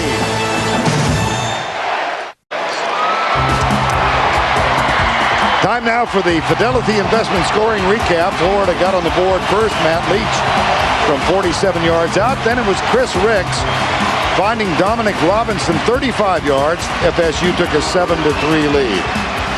Another field goal. This one from Beitia made it 10-3. Field goal from Leach. And it was 10-6 at that point. Then a touchdown to the tight end, Matt Henshaw, the backup. 17-6 at the half. Ben Troop over the shoulder catch to make it 17-14. Leach tied it up from 42 yards out, and then the go-ahead touchdown just scored officially into the books as a 77-yard fumble return. It popped up perfectly into the hands of Kewan Ratliff after Gus Scott had forced Ricks into the fumble. And Ratliff strolls in 24-17 after the extra point. And now it's up to Chris Ricks to get his poise back and try to stop the bleeding for Florida State. They've been outscored 18-zip here in the third quarter. They've gained 7 yards on offense. And Petrovic will kick it off. Again, this one returnable. Taken by Leon Washington.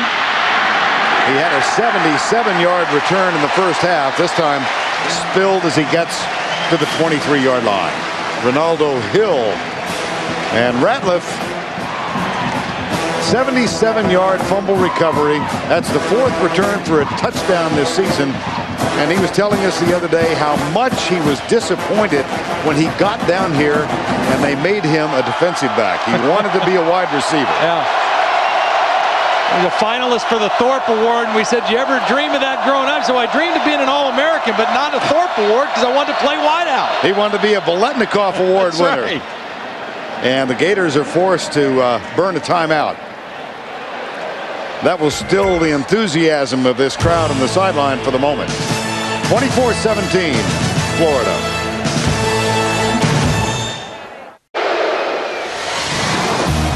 NFL Today tomorrow, 12 noon Eastern time. And the usual group of Jim, Boomer, Dan, and Dion will be there. First down and 10.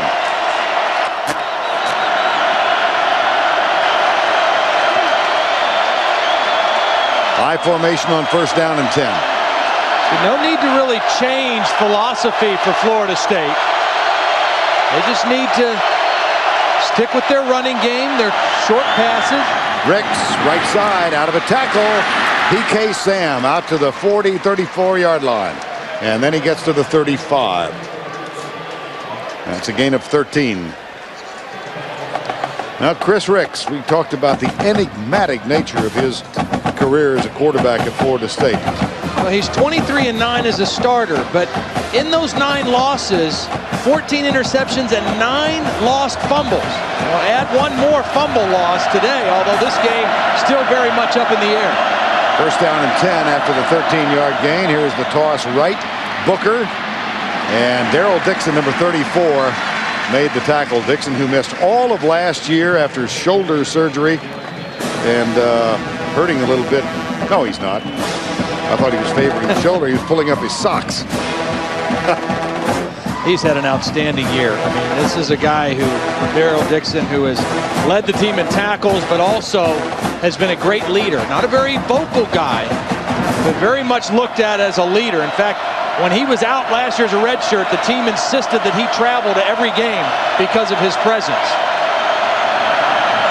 Second down and 8. 5.5 to go, third quarter. Ricks with a handoff on the draw play. Good defensive job by Reed Fleming, number 40, middle linebacker. And Matt Ferrier was also there to help complete it. That was a run blitz. They brought extra men up there and blitzed the line of scrimmage, anticipating the run. And they stopped him to a very minimal gain and brings up a third down in an 8 situation now for Chris Ricks. Florida State is 1 of 6 on third down conversions. See the comparison as FSU has stayed on the ground for most of the game. Bobby Bowden looks on his son Jeff with the play call. 3rd and 8. And the play clock at 1. Ricks dances right.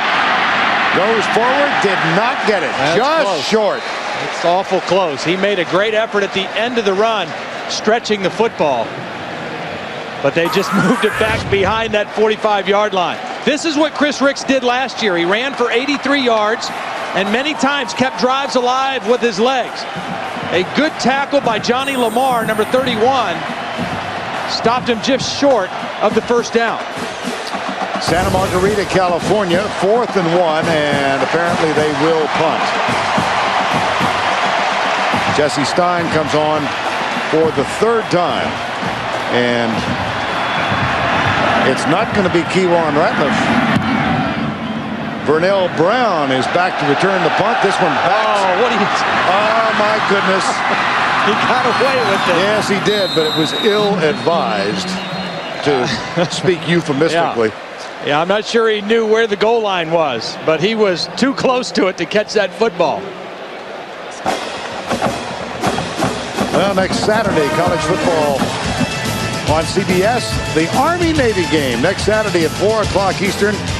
Congratulations to the Naval Academy. They've accepted a bid to the Houston Bowl, or will. And they're having a terrific year, Sure which brings a big smile to the home of Roger and Marianne Staubach. 7-4 record for the Naval Academy.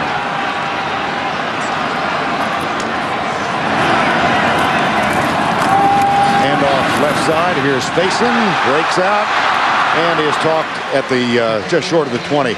You know, we've all got 1,000 reasons to be thankful during Thanksgiving holidays, and one of them, which we all share, is the thanks to our servicemen and women who serve around the world. We're going to single one out and say hello to him because we've been asked to by those who love him the most. Lieutenant Ward Irvin. He's a part of the 10th Mountain Division, class of Florida, 1999. He was a member of the swim team. He is serving with the Rangers somewhere in Afghanistan and is watching this game on Armed Forces Network. Lieutenant Ward Irvin. Left side, Faison, not there. And let's go back and spend a moment with Tim Brando in New York. All right, Vern, let's take a look at our Verizon Wireless top performance of the day. I think it's long overdue. Ryan Dinwiddie of Boise State leading his team to a 56-3 lead over Nevada. He's out of the game. He was 17 of 24, 375 yards, 4 touchdowns. Gentlemen, Boise State, no fly in the ointment, but they'll be an 11-win team that deserves making our radar. And the only team in America with a blue football field. I mean, that is so strong. I did a track meet there with our producer, Craig Silver. I couldn't believe it when I saw it for the first time. Birds crash, die there. Do they think it's a lake? I mean, it happens all the time. Oh, goodness. Out to the 23. Fumble. Pat Watkins has it. And the play will stand. That is a touchdown. Yes. Faison looking around saying, isn't anybody going to say that I was down? And all the officials have abandoned him. That's the sophomore from Tallahassee, the free safety, Pat Watkins, number 22. A lot of Florida State fans wondering, why did you punt on 4th and 1? Well, we've had a great defense all year. Let's count on them again. Oh, my goodness. Oh, wow. Darnell Dockett with the tackle, but if anyone was down before the ball came out, it sure looked like Faison was down there. We've seen a handful of plays like that in this football game. That one looked fairly obvious. Beitia with the kick just inside the right upright. I can't wait to see another angle on this one. Well, credit Florida State for not giving up on the play. But watch as Faison is tackled by Darnell Dockett. He's down. That's at least 3 times tonight we've seen fumbles negated or allowed. 7 Central on CBS. Now, the fumble is worth another look. Well, the ground cannot cause the fumble. Now, Darnell Dockett's right here. He's going to be the guy that's going to make the play, number 45. Gets off his block. It looked like from there that Faison was down before the ball popped out into the hands of Watkins. Take a look again. Faison down. Hard to tell. But you're right. We've had 3 or 4 of those that have looked like that today. I'm not so sure it's hard to tell. Oh, there, now there, that's a look that gives we it a hadn't little. seen that one. Yeah. It is. That one did come out. Yes. He was being hit on his way down to the ground, and the ball did come out. So credit this ACC officiating crew with getting that one. That was a good call. And a replay that seemed to confirm the rightness of it. Here's the kickoff again, short by Beitia, and Andre Caldwell out near the 30-yard line. The last angle worth a review of the fumble. Dockett's going to make the tackle. He's actually losing it. He ran into his own guy, Shannon Snell, and then Big Mac Starks is coming over the top. And between those two guys, the ball came out. And we watched it from a lot of angles and slow, and the officials saw it one time from one angle at full speed and made the right call. Ball in the 29 on first down. Here's Carthen coming to the right.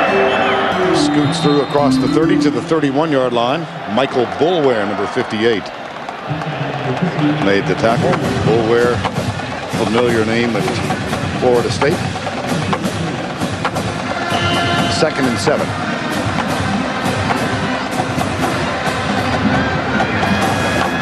Chris Lee.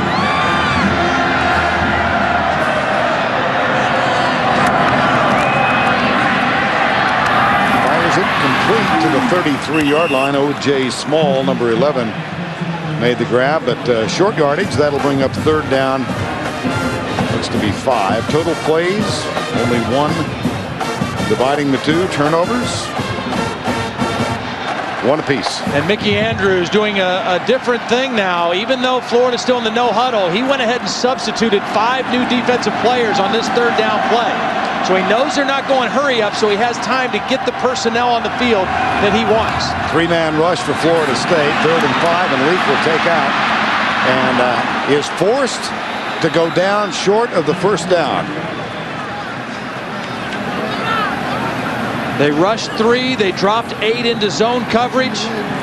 Chris Leak nowhere to go with the football, and even when you have a little bit of a seam against this defense, it closes in a hurry because of their speed. Now that was Ernie Sims for Florida State, who came over, acknowledged by the team as the hardest hitter on the team. Leak, perhaps having read the same column we did, said, whoops, that's 34, I'm going down right here. Here is the punt from Eric Wilbur. Fair catch. Called and taken at the 20-yard line by Leon Washington. And let's spend a moment with Jill Arrington. Jill?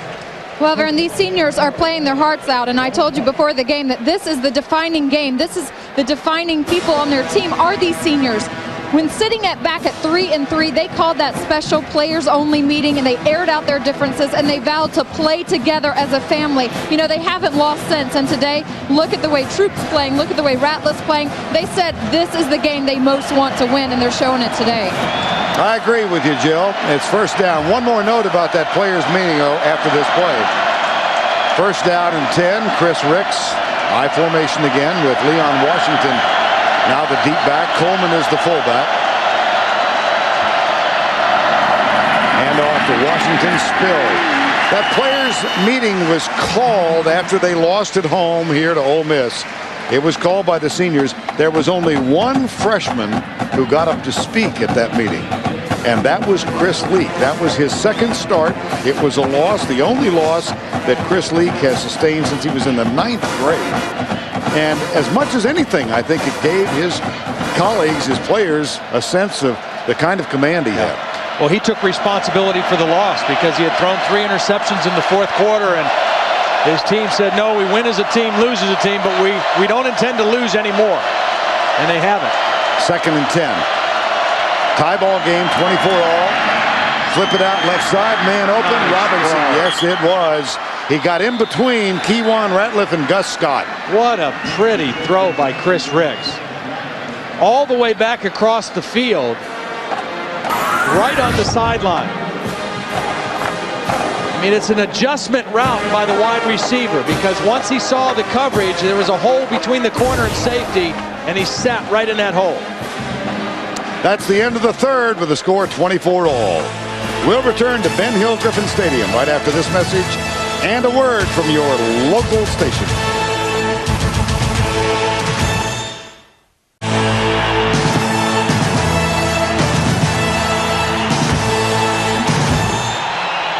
Ben Troop, one of the 22 seniors introduced about 2.5 hours ago. Their overall record 36-13, 26-6 in the SEC. 1 overall SEC championship, that in the year 2000. 24 all. Vern Lundquist, Todd Blackledge, Jill Arrington at Ben Hill Griffin Stadium, and here is Chris Ricks to throw, and he settles for a pass in the flat to Leon Washington as we get underway here in the 4th quarter. And it looked for much of that third quarter like it was overwhelmingly going Florida's way. Yeah.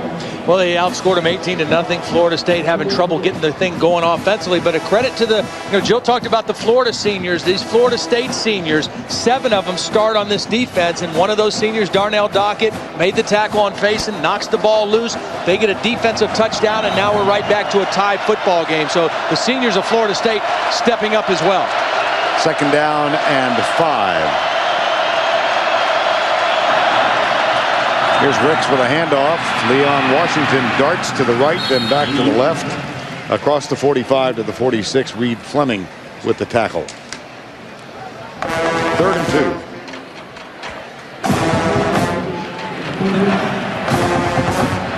$24 all. Florida State trying to get back into a 10-win column for the season. Something they were so accustomed to until the last 2 years.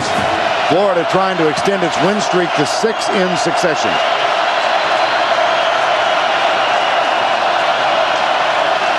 Washington is the deep back in the eye. He gets the handoff. And there's stiff resistance that will deny him the first down. Reed Fleming was the first man there. And Florida's defense doing a much, much better job defending the Florida State run here in the third quarter than they did in that first half. Gave up 100 yards plus rushing in the first half. In the third quarter here, much more stout on the inside. Better job by the front 4. Reed Fleming, the middle linebacker, getting to the point of attack and not letting Leon Washington fall forward for that first down. 4th and 1. Reed Fleming, one of the seniors, comes to the bench. And it'll be Kewan Ratliff again back to return Jesse Stein's punt on 4th down. He ran into him. Yep, this one's going to come back. He ran into him, and they, even though it's a 5-yard penalty, it'll give Florida State a first down. That's Bobby McCray. See, Bobby McCray is saying I was blocked into him, but that is not a rule in college football. It's on you to avoid the punter. Bobby McCray, number 57, comes from the top of the screen. Now, he was pushed by Michael Boulware, but that is not a rule in college football. A guy rushing the punter has to avoid the kicker on his own. Running into the kicker by the defense. That's a 5-yard penalty. The yardage results in a first down. We have seen some very costly mistakes and breakdowns in the kicking game for Florida today. Poor kickoff coverage, a couple penalties that have given new life to the Florida State offense. This one very costly at the 50-yard line. Fresh set of downs between the 48 and 49. First down and 10. Lorenzo Booker now takes his spot in the backfield. He comes right and picks up 1.5 yards before Gus Scott makes the tackle.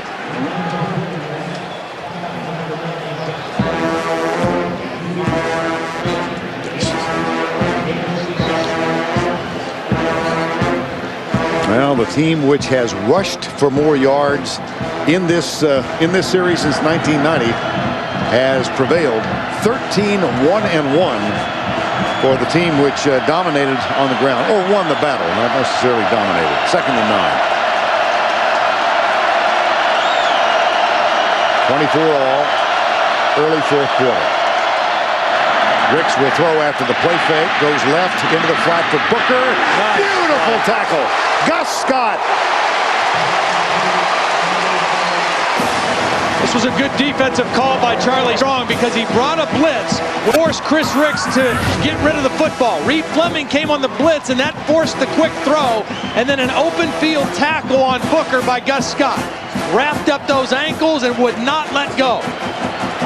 Reed Fleming with the little love tap at the end of the play there. 3rd and 12. Gus Scott, who lost his mom to pneumonia. She was only 39 years of age. It happened year before last. So his mother not here on senior day. 3rd and 12. Fake toss. Ricks pulls up, goes deep left side. There's double coverage, and Dixon is back there to cover PK Sam. The pass incomplete. It will be 4th down. Good defense, good defensive series. After the costly penalty on Bobby McCray, they get a 3 and out. That is good, solid defense by the Florida Gators. But see, the thing now is with this kicking game here in the 4th quarter, the field position advantage is definitely Florida State's, because they should pin Florida back here again. Nice and high for Stein, and a fair catch called by Ratliff. And they do pin them back. 42-yard punt. He aired it out. And the Gators will have the ball, but they will be 92 yards away from the end zone. Timeout.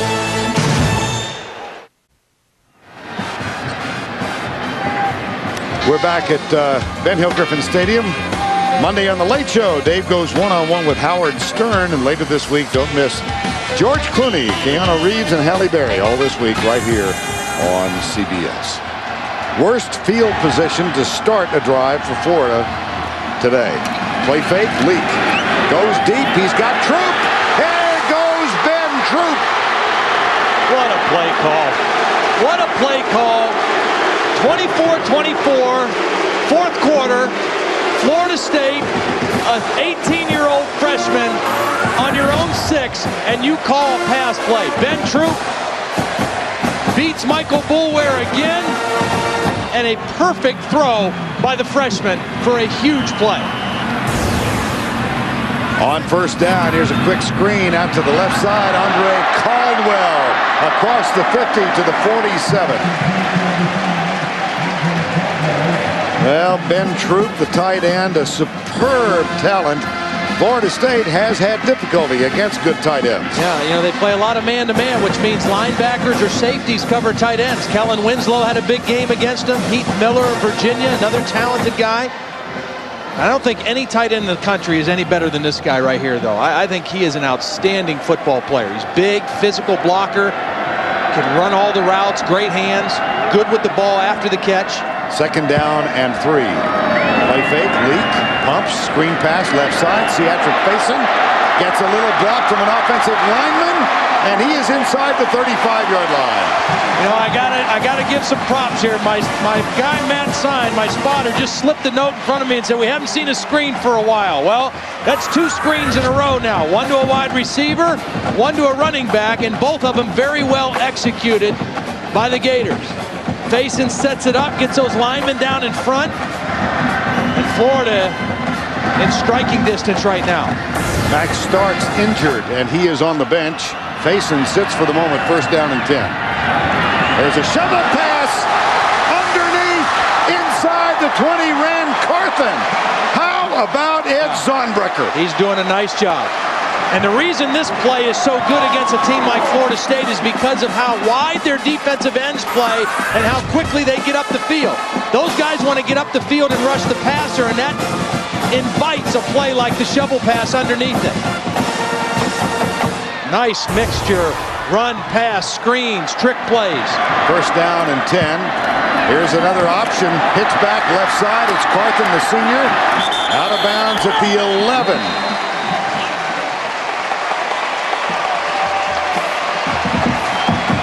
Let's take another look at this Utah pass, the shovel pass. Here's the end, and he wants to get upfield and rush the passer. So when you have ends that get up the field like that, you get them up the field, you invite them there, and then you shovel pass or run a draw of some sort underneath of them. And Ed Zonbrecker has Florida State at their wits' end, and Mickey Andrews wants a timeout. That's called the Utah pass. It was first thrown by Lee Roscoe. The Home Depot SEC on CBS is sponsored by AT&T Wireless, Panasonic, Fidelity Investments, and by Earthlink. 2nd down 3 at the 11. The Saturn Lightship hovering high above the University of Florida and Ben Hill Griffin Stadium today and tonight. The Saturn Lightship team hopes you're enjoying this unique look at tonight's game. 2nd and 3 at the 11, tie game.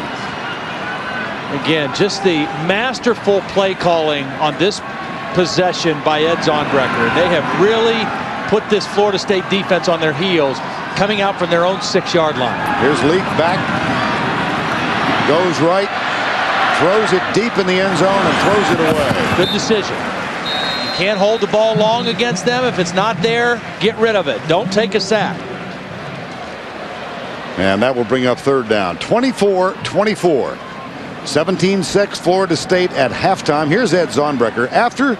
I swear, after they lost at home to Ole Miss, people were just filling up the internet calling him an idiot. Yeah. You know, he couldn't coach anything. This is the guy who coached Chad Pennington. And now all of a sudden he's a genius. I just think he's done a great job of bringing Chris Leak along bit by bit through this season, giving him more and more of the offense. Leak. Oh, wow! For all the good he has done, there's one he will never forget. Yeah, he had him. His favorite target, Ben Troop, right in the middle. He's going to run the post, and he's open. Nice move to get around the middle linebacker, Austin, and just cannot make the catch. The ball was thrown perfectly by Chris Leak, not only in the right spot, but at the right time. He threw it on time before the break and thought he could have had a touchdown. That brings on Matt Leach to break the tie, to attempt to break the tie from 29 yards away. Whoops. Well, if this is against Florida State, we're going to have a first down for the Florida Gators inside the 10. Was he drawn off sides? That's the question. I thought there was movement on the Florida line before they came across, but I don't think that's the way it's going to get called. Good ball foul, offside by contact on the defense. The 5-yard penalty results in a first down. Keep your eye on Chauncey Davis, number 94. Well, take a look in here now. Oh, I tell you what it was. The center went late to go over the ball. He did that on purpose, and when he made that quick move to get down on the football, it drew the offsides penalty. That was an intentional move by the long snapper, Casey Griffith. Watch Casey Griffith, the center. He goes quickly to the football. When he did that, Chauncey Davis jumped off sides, reacting to the movement. That's pretty smart right there now. First down and goal at the 6. They'll keep it on the ground. Carthon nailed. Jeff Wumble made the tackle. Perhaps a loss of 1.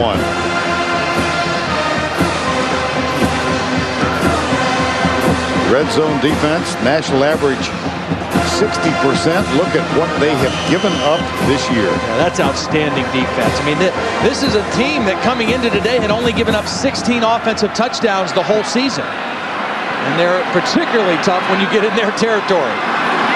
Nearing the 9-minute mark, fourth quarter. 9 left, just under. And it's second down and goal in a tie game. Perez in motion. Leak pumps deep left side for O.J. Small, too far. It will be third down.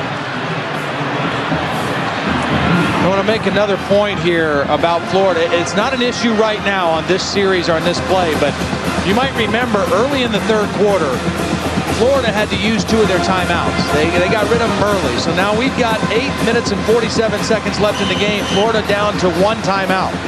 Not a factor right this minute, but certainly will be as this game winds down further. 18 of 27 thus far for Chris Leak. Third and goal. 2 wides to the right side. And Leak sprints. Here's another shovel pass. And Carthon is nailed by Kendall Pope, number 9. They didn't go for it this time. You fool me once, you know, shame on you. Fool me twice, shame on me. They weren't fooled this time. First of all, Eric Moore did a nice job of coming up the field and disrupting the pass, or that was Wimberly. And then Kendall Pope waiting right there for Ran Carthon.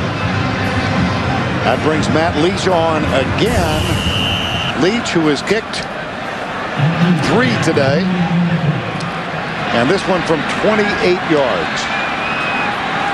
Casey Griffith will snap it. Matt Leach holds it. kicks it, and it is up and good.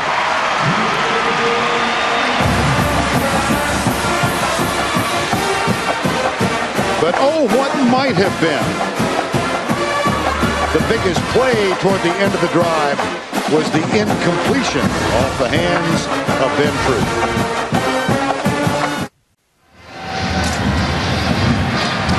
Eight minutes and 1 second remaining in this one. Let's talk about the recent era between these two teams. 1997, Steve Spurrier rotated his quarterbacks, and Florida won by 3. And Spurrier's last game against Florida State here 2 years ago, Florida won that one. 27-24, they lead, they being Florida, 8:01 to go. Leon Washington played his high school football hour and a half away in Jacksonville. Matt Petrovich will kick it off.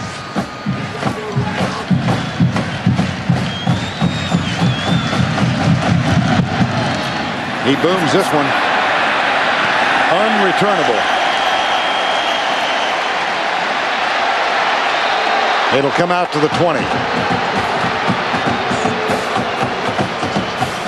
Well, I think this entire crew is kind of anticipating being together next Saturday night. We will gather in Atlanta for the SEC Championship. It will be Georgia or Tennessee or Florida against LSU. We'll know tomorrow night. Boy, LSU looked good yesterday. I mean, we've seen them a few times, and they beat Arkansas bad yesterday, and they looked dominant in doing so. 81-yard drive and 11 plays to take the lead for Florida. Now, Chris Ricks takes it out of the spread. Drills it, and it's caught by Robinson up at the 33-yard line. Kewan Ratliff with the tackle, a 13-yard gain.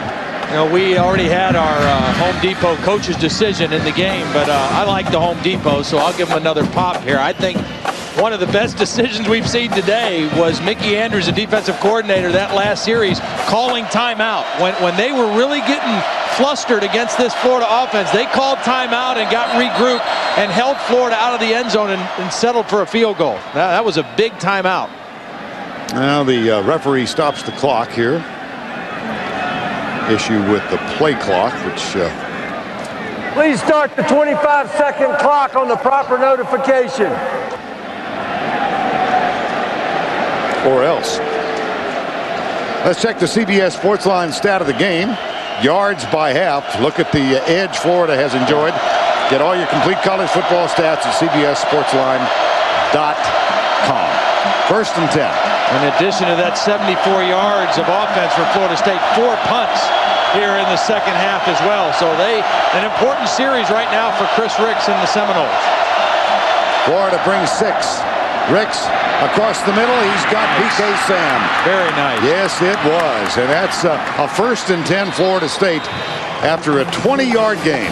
You know, Chris Ricks can flat out throw the football. Now, in a lot of ways, he reminds me of Dan Marino when he throws out of the pocket, because watch how quickly the ball comes out of his hand.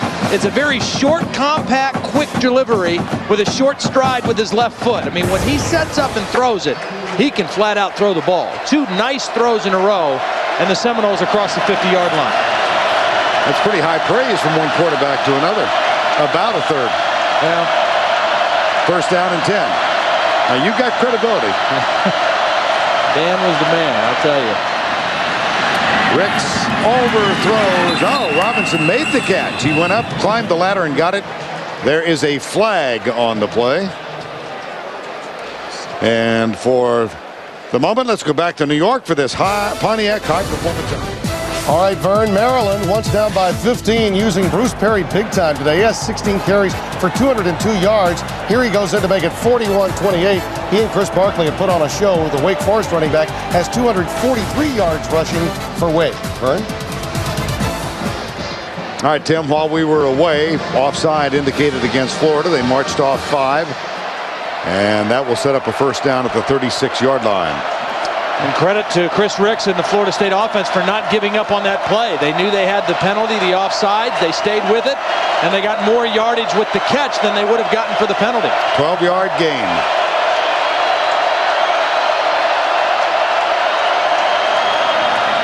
Play action again. Ricks down the middle, man wide open. At the 10, at the 2-yard line. It's the tight end, Donnie Carter. Only his 5th catch of the season. Well, it was cover 2, which means the 2 safeties are going to split the field, and that opens up the middle for the tight end to come right into that area. They go play action, the safeties split, the linebackers get fooled and come up on the play fake, and the middle of the field is wide open for the tight end. What a series for Chris Ricks throwing the football. Those are season numbers for Donnie Carter. Under 7 to go, 1st and goal. Washington driven back, fumble. Yeah, he fumbled it. He sure did. Florida thinks they have it. I thought Washington fell right on the ball. Second down. That's what the officials are going to say. Channing Crowder needs out. And here come flags. Yeah. Well, it was a dumb penalty by Channing Crowder. He came out of the pile with the ball, and then he spiked the football. He spiked the football, and he's going to get called for an unsportsmanlike penalty.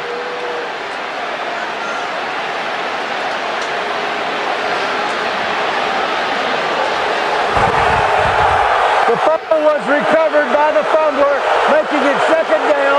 We have a dead ball, unsportsmanlike penalty against the defense. Off the distance of the goal, 2nd down. Channing Crowder's a true freshman, and he has to keep his poise. Washington did fumble the football, tried to reach it over the goal line, but he fell on top of it. Crowder caused the fumble. Now, the ruling is that Washington recovered it, but Crowder came out of the pile with the ball. And when they said it wasn't his ball, he took it out on the football. Well, I saw Washington's knee come down on the football. That's what I saw, too. From that replay. But Channing Crowder came out of the scrum with the ball in his hands. But they said he couldn't keep it. 1st and goal.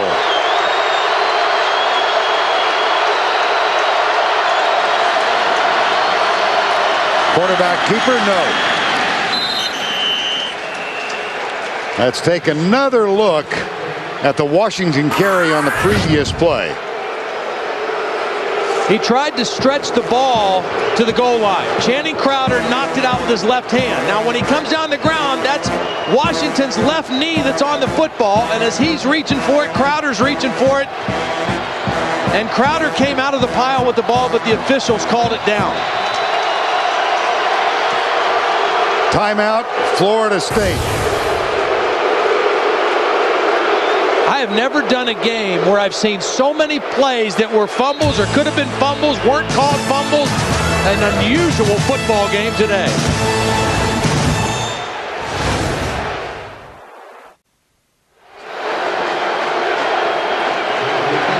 Back in Gainesville, Channing Crowder still pleading his case. The official is at least giving him a hearing. Crowder thought he had recovered the fumble and then spiked the football. That resulted in a half the distance call. It is 3rd down. See, right now, Florida needs to forget the officials. I mean, just forget they're even out there. They've just got to play football right now. Biggest play of the ball game right now for the Gator defense. 3rd and goal, just inside the 1.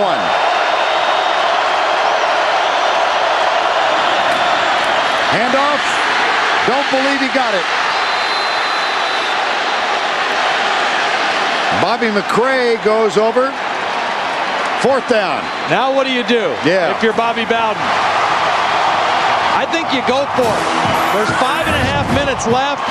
If you don't make it, you've got Florida inside their 1-yard line. Reed Fleming with the stop. Washington not able to get the ball across. Johnny Lamar there to help. And right now Chris Ricks is saying, let me run it. I'll sneak it in for a touchdown. You got Greg Jones, who weighs 255 pounds. He's not in there. I don't get that. Now he is. 4th and goal he is. Yeah. Okay. Bring in the battering ram. 4th and goal. Quarterback sneak. He got it Touchdown. over. Yep, he got the ball over. That was a nice jump by Chris Ricks.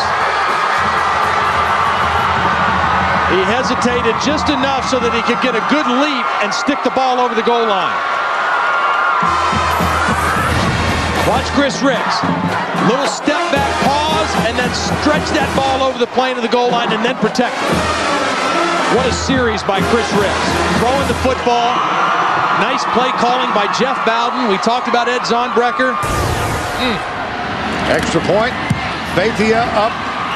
Good.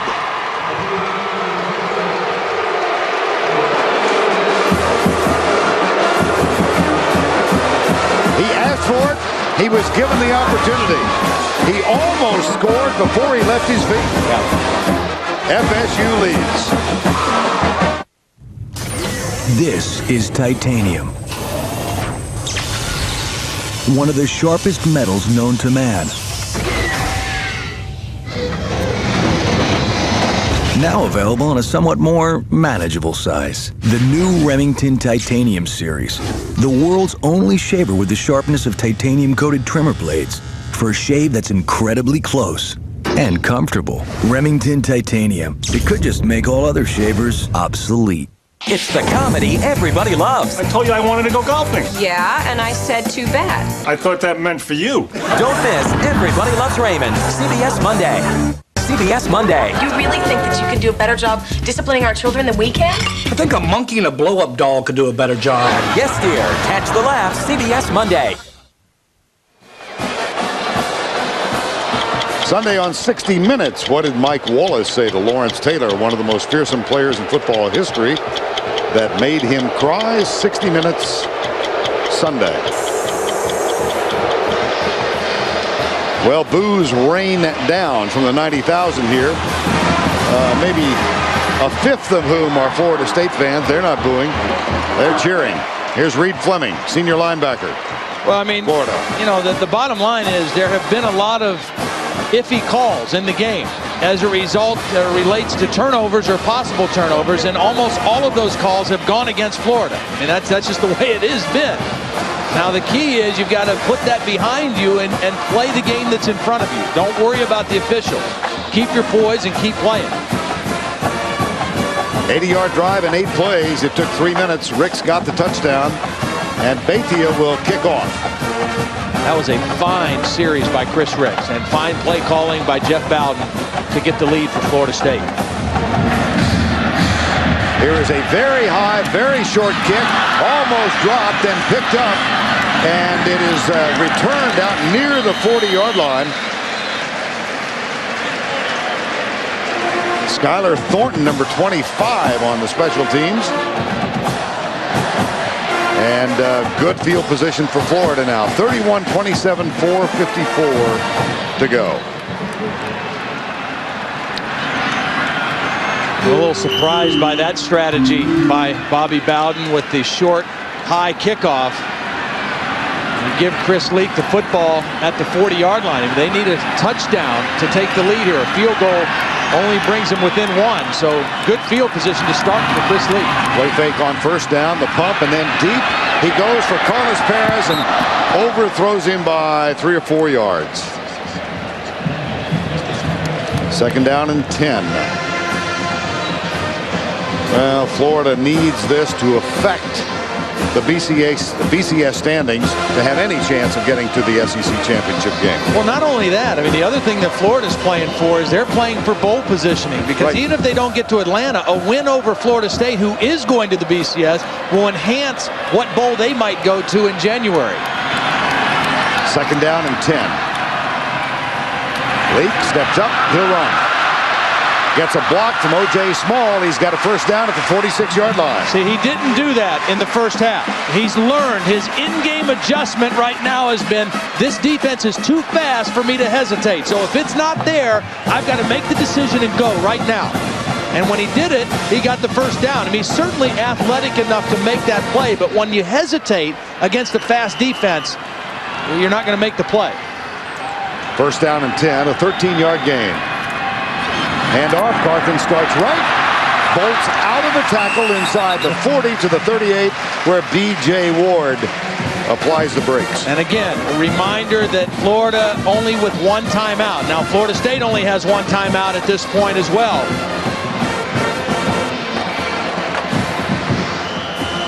Second down and 1. 31-27, Seminoles lead. Carthen breaks the tackle, picks up the first down. What a second effort by the senior Rand Carthen, because that looked like it was going to be a loss of 2 or 3 yards. Kevin Emanuel, the defensive end, was up the field, and this was going to be a loss of yardage play. And Rand Carthen just instinctively spun inside and got the first down. 1st and 10, 3:46 to go. This is Carthen again, the senior. Picks up 3, tackled by Alan Augustin, the middle linebacker.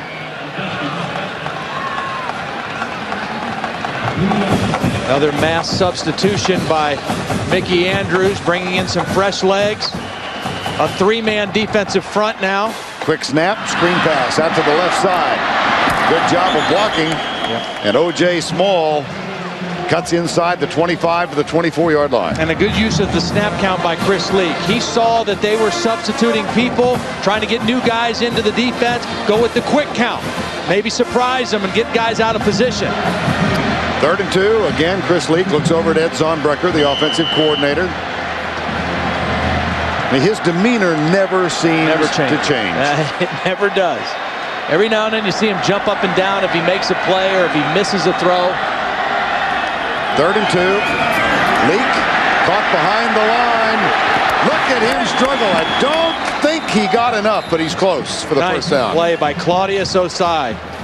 A backup safety was in there as part of the dime defensive package, and he was not fooled.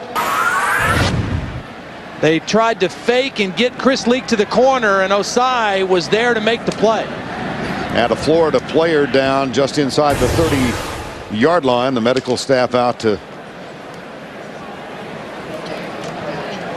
Jonathan Colon, Jill Arrington reports. 6'7" junior from Miami. 3:06 to go. 4th and 2. Well, while they chat with Jonathan Colon, you mentioned props to Matt Sign. The Colgate team won again today. Joe Castana, our spotter, played for Colgate. They remain undefeated. A home playoff game, too. Yes. Hosted the home playoff game. And coming up, time permitting, the Olympus College Football Today show. Colon will limp off, and I have a birthday announcement to make. We're covering all the bases today.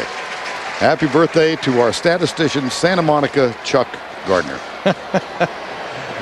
He's red. Look at him. His head is red. He has not yet reached 50, but it's within sight. 4th and 2. Colon comes off. 31-27.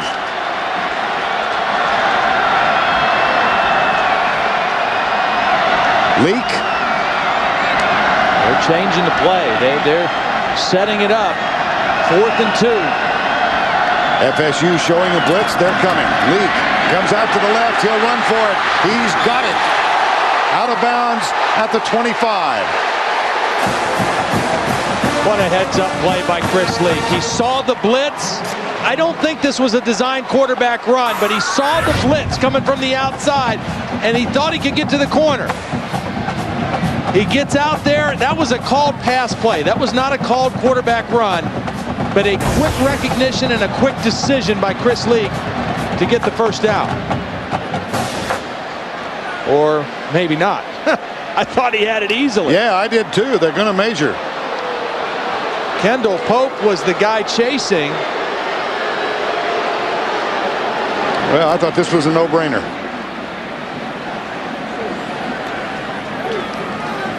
Tough to see as they, yep, it is a first down. What a huge play. 4th and 2. They need a touchdown. This will be the 9th play of this drive. 2:59 remaining in regulation, and both teams with 1 timeout remaining.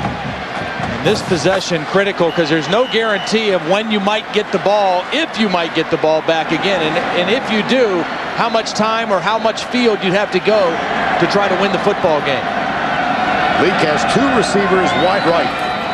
Fakes the handoff, goes deep in the middle for Troop. He's there. Whoa, touchdown!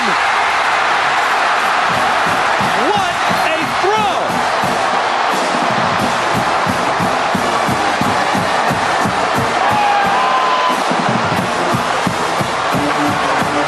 Now he can forget that drop pass in the end zone. Oh, man! He beat Jerome Carter. It's the freshman to the senior. Boy, he just did get that foot down. And you're right, foot. He only needed 1 in. Doesn't need 2 of them in.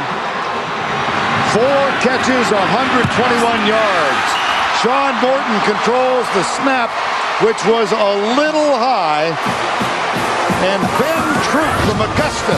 Ben Troop going to run right down the middle, run past the safety, and what a perfect throw to the back line of the end zone. Ben Troop just needs 1 foot in, no bobble on the catch, 1 foot in, touchdown. What a play for the Gators. What a throw by an 18-year-old. You know, we've done a few games this year. Most of them have been pretty good.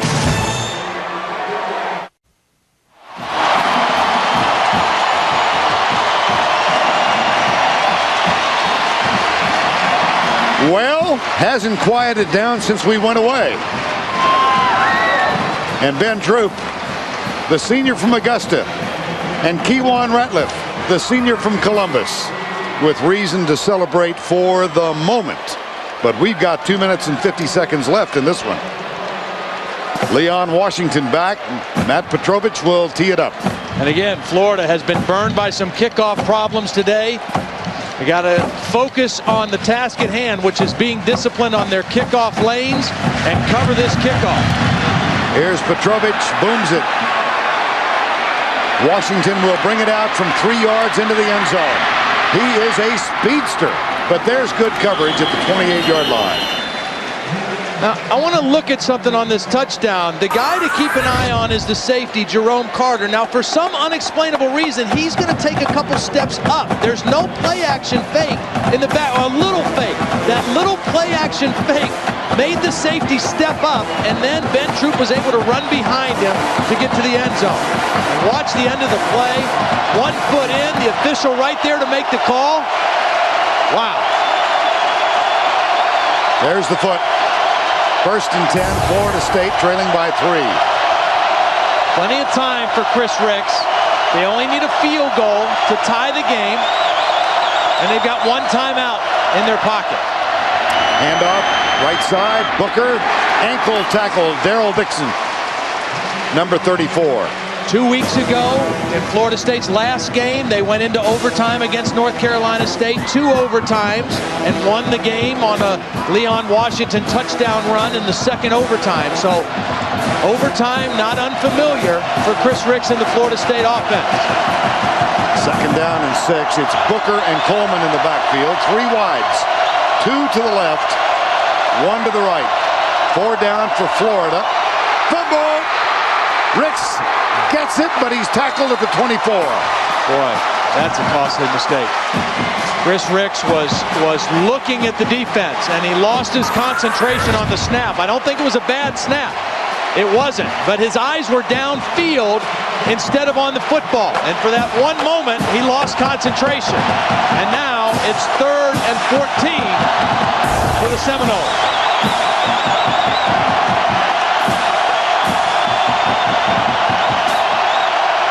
Corners back off. They're going to give him a little room. Ricks goes deep. He's got a man open. Oh, he overthrows him. PK Sam was there. He sure did have him. Cover 2 again, which means the 2 safeties are splitting the middle of the field. PK Sam has his man beat, but it's just slightly overthrown by Chris Ricks. Gus Scott was in coverage on PK Sam, and he was beat, but a slight overthrow. 4th and 14. Remember when Ron Zook was telling us about the 4th down play when they stopped him? 1991, it was a 14-9 victory. Then it was 4th and 7. Now it's 4th and 14.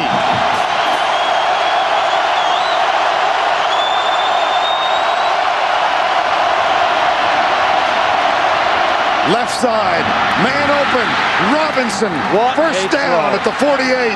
What a clutch throw by Chris Ricks. 4th and 14, are you kidding me? It's a deep in route. He's got to get the first down. He's got to take it maybe a little deeper than he normally would. And Chris Ricks sticks it right in there. How about Dominic Robinson stepping up in the absence of Profonzo Thorpe? 1:07 to go. They need a field goal to tie and send it into overtime. Ricks forced right, pulls up, goes deep for PK Sam, adjusts, caught it, touchdown!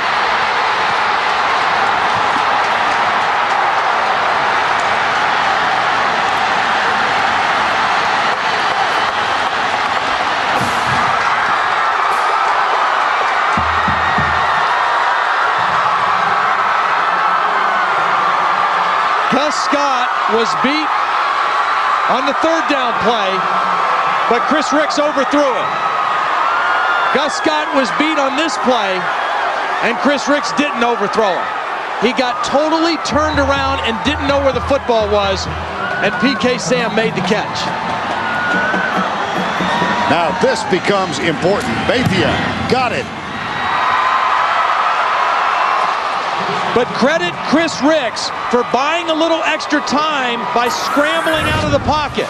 Watch Chris Ricks elude the rush. Ray Willis gets beat by Darrell Lee. He gets outside, sets his feet again, and finds PK Sam for the touchdown. Gus Scott got turned all around and couldn't find the ball. 5 plays, 72 yards, the last 52 to PK Sam.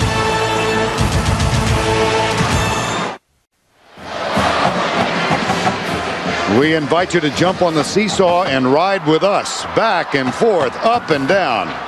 PK Sam, 52 yards from Chris Ricks. Boy, oh boy. Want to hear the lineup for tonight? Can't beat this. They're going to play Can You Top This? Yeah. Well, tonight on CBS, it's not supposed to happen to women who are already thin and beautiful. They start dieting and they can't stop. 48 Hours investigates. And then, Todd, USA and Canada versus the world. That's almost as close as this one. I promise you that. Why do they call it ice wars? I mean, do they actually fight on the ice or off the ice? It's a team concept. It evolved out of the 1994 Olympic Games in Lillehammer, Norway. And this one's pretty good. Feisty group of competitors. Yes. What a football game. Yes, it is. 55 seconds to go. And again, that Bethia extra point means Florida's got to have a touchdown. Andre Caldwell heading right.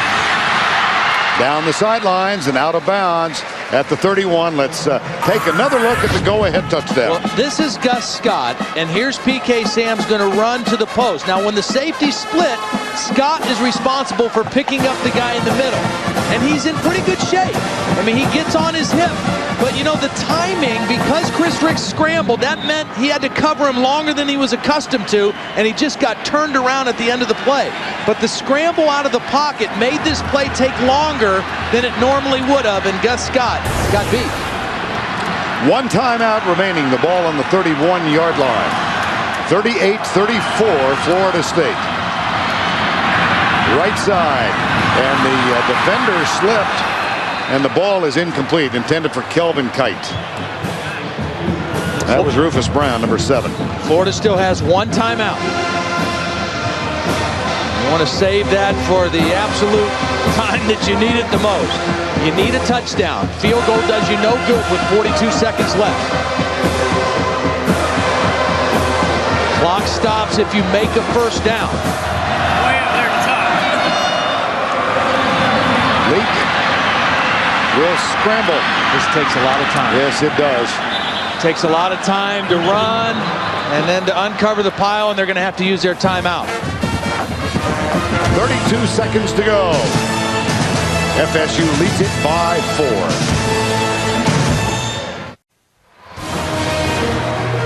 NFL on CBS, a doubleheader tomorrow. First game features New England at Indianapolis, Cincy at Pittsburgh, or Buffalo in New York. And the second game, Kansas City at San Diego, Denver at Oakland, Cleveland at Seattle. Time for a quick prayer. Third down. Here's Leak. Left side. That'll stop the clock. The first down. Andre Caldwell gets it. And Florida will re-huddle quickly now. The clock stops in college ball as they reset the chain. Leak has his men set. Good news for Florida. They're used to going without a huddle. I mean, that's kind of the way they play the whole game. They just have to speed it up now. Leak has to run, gets out of bounds. Good coverage downfield. I mean, Florida State knows a field goal can't hurt them, so they can play a lot of zone, try to get pressure with 3 or 4, and just try to keep all the Florida pass routes in front of them. Don't get beat over the back top, over their heads. 17 seconds remaining. At the 50. Florida State overcame a 4th and 14 and then struck on 1st and 10 from 52 yards away. Here's Leak. Goes deep. Nobody down there. That one is out of bounds and incomplete. It'll be third down with 9 seconds to go. Boy, you just can't say enough about Chris Ricks. I mean, fourth quarter for Chris Ricks. 6 of 7, 135 yards, and some clutch throws. Chris Ricks had that really terrible game in the loss at Clemson. Did not play well in the first half against North Carolina State. Bobby Bowden said he had to talk his staff out of talking him into benching him for Fabian Walker. And they said, no, let's stick with Chris in the second half. And they went on to win against NC State in double overtime. 3rd and 7. Leak wings it deep, incomplete, out of bounds. And with 1 second left, the ultimate Big Ben is coming up. And it looked like they were kind of trying to do that on this play. I thought they might try to get another decent chunk of yardage and then be able to throw one to the end zone. It'd be tough to get the ball to the end zone from where they are right now. Florida State uses its final timeout with 1 second to go. Chris Ricks. And because of his performance in the fourth quarter when he posted such big numbers, he is our player of the game. 14 of 19, 257, 4 touchdowns. Outstanding football game. And, you know, last year he beat Florida primarily with his legs. This year he beat him primarily with his arm. Well, while we've got a moment, let's present to you the Wrangler 5-star play of the game. Here is Gene Deckerhoff of Florida State. A minute 8 to go, a minute 7. Knowles with 1 timeout. Here's the snap. Ricks against a 4-man rush. Flush to his right. Flush to his right. Cocks the arm. He'll throw it toward the end zone. He's got PK Sam open. He makes the catch. Touchdown FSU. Touchdown PK Sam. 55 seconds left. Sam takes a touchdown. Gene Deckerhoff, who is celebrating his 25th year as the radio voice of Florida State. You know, I want to bring something else up that Jeff Bowden did in this game, the offensive coordinator, that was very smart. A couple years ago when they were getting ready to play Oklahoma in the championship game, they lost Snoop Minnis for academics, and they moved Javon Walker from split end to flanker, and it didn't work out. He didn't make any changes today. Here's the final play of the game. Leak being pressured, pulls up, he's going to have to run. And this becomes the ultimate improvisation. He's got to score. The game is over because he does not. Chris Ricks, an improbable comeback. And Bobby Bowden wins number 342. The Florida State Seminoles back to a 10-win season. And they will be bound for a BCS bowl game. Ron Zook, Bobby Bowden. And there's a fight that breaks out in the middle of the field. Well, the fight broke out because Florida State, some of their players were jumping up and down on the Florida F in the middle of the field. Any question that the hostility between these two is real is eradicated. Channing Crowder better put his helmet back on. And the battle continues with a lot of punches being thrown. The smart ones keep their helmets. I don't know why, but Rob Wilson, the sports information guy, is right down there in the middle of it. Jeez. And he has no helmet. And there is someone down. Whether spectator, media member, not sure yet, and they continue to dance on the far side.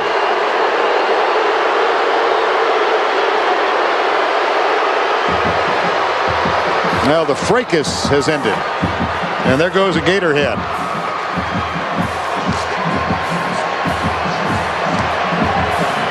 And let's go down to Jill Arrington, who's with Bobby Bowden. Well, Coach, congratulations, your first 10-win season in 3 years, but does this win validate that this Florida State program is back with the elites? It looks like it, you know, because this is what we used to do.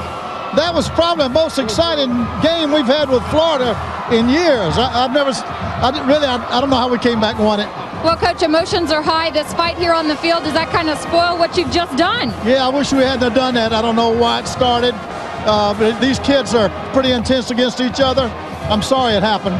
Well, Coach, this is a big win. Enjoy it. Congratulations. Hey, thank you very much. Tell your dad Rick I said hello. All right. Back to you, Vern. All right. Thank you, Jill. Florida State wins it. The final play that decided this game, a 52-yard pass to P.K. Sam. Next Saturday, 8 o'clock, our gang will gather in Atlanta, Georgia, Tennessee, or Florida against LSU. For Jill Arrington, Todd Blackledge, I'm Vern Lundquist saying good night from Gainesville.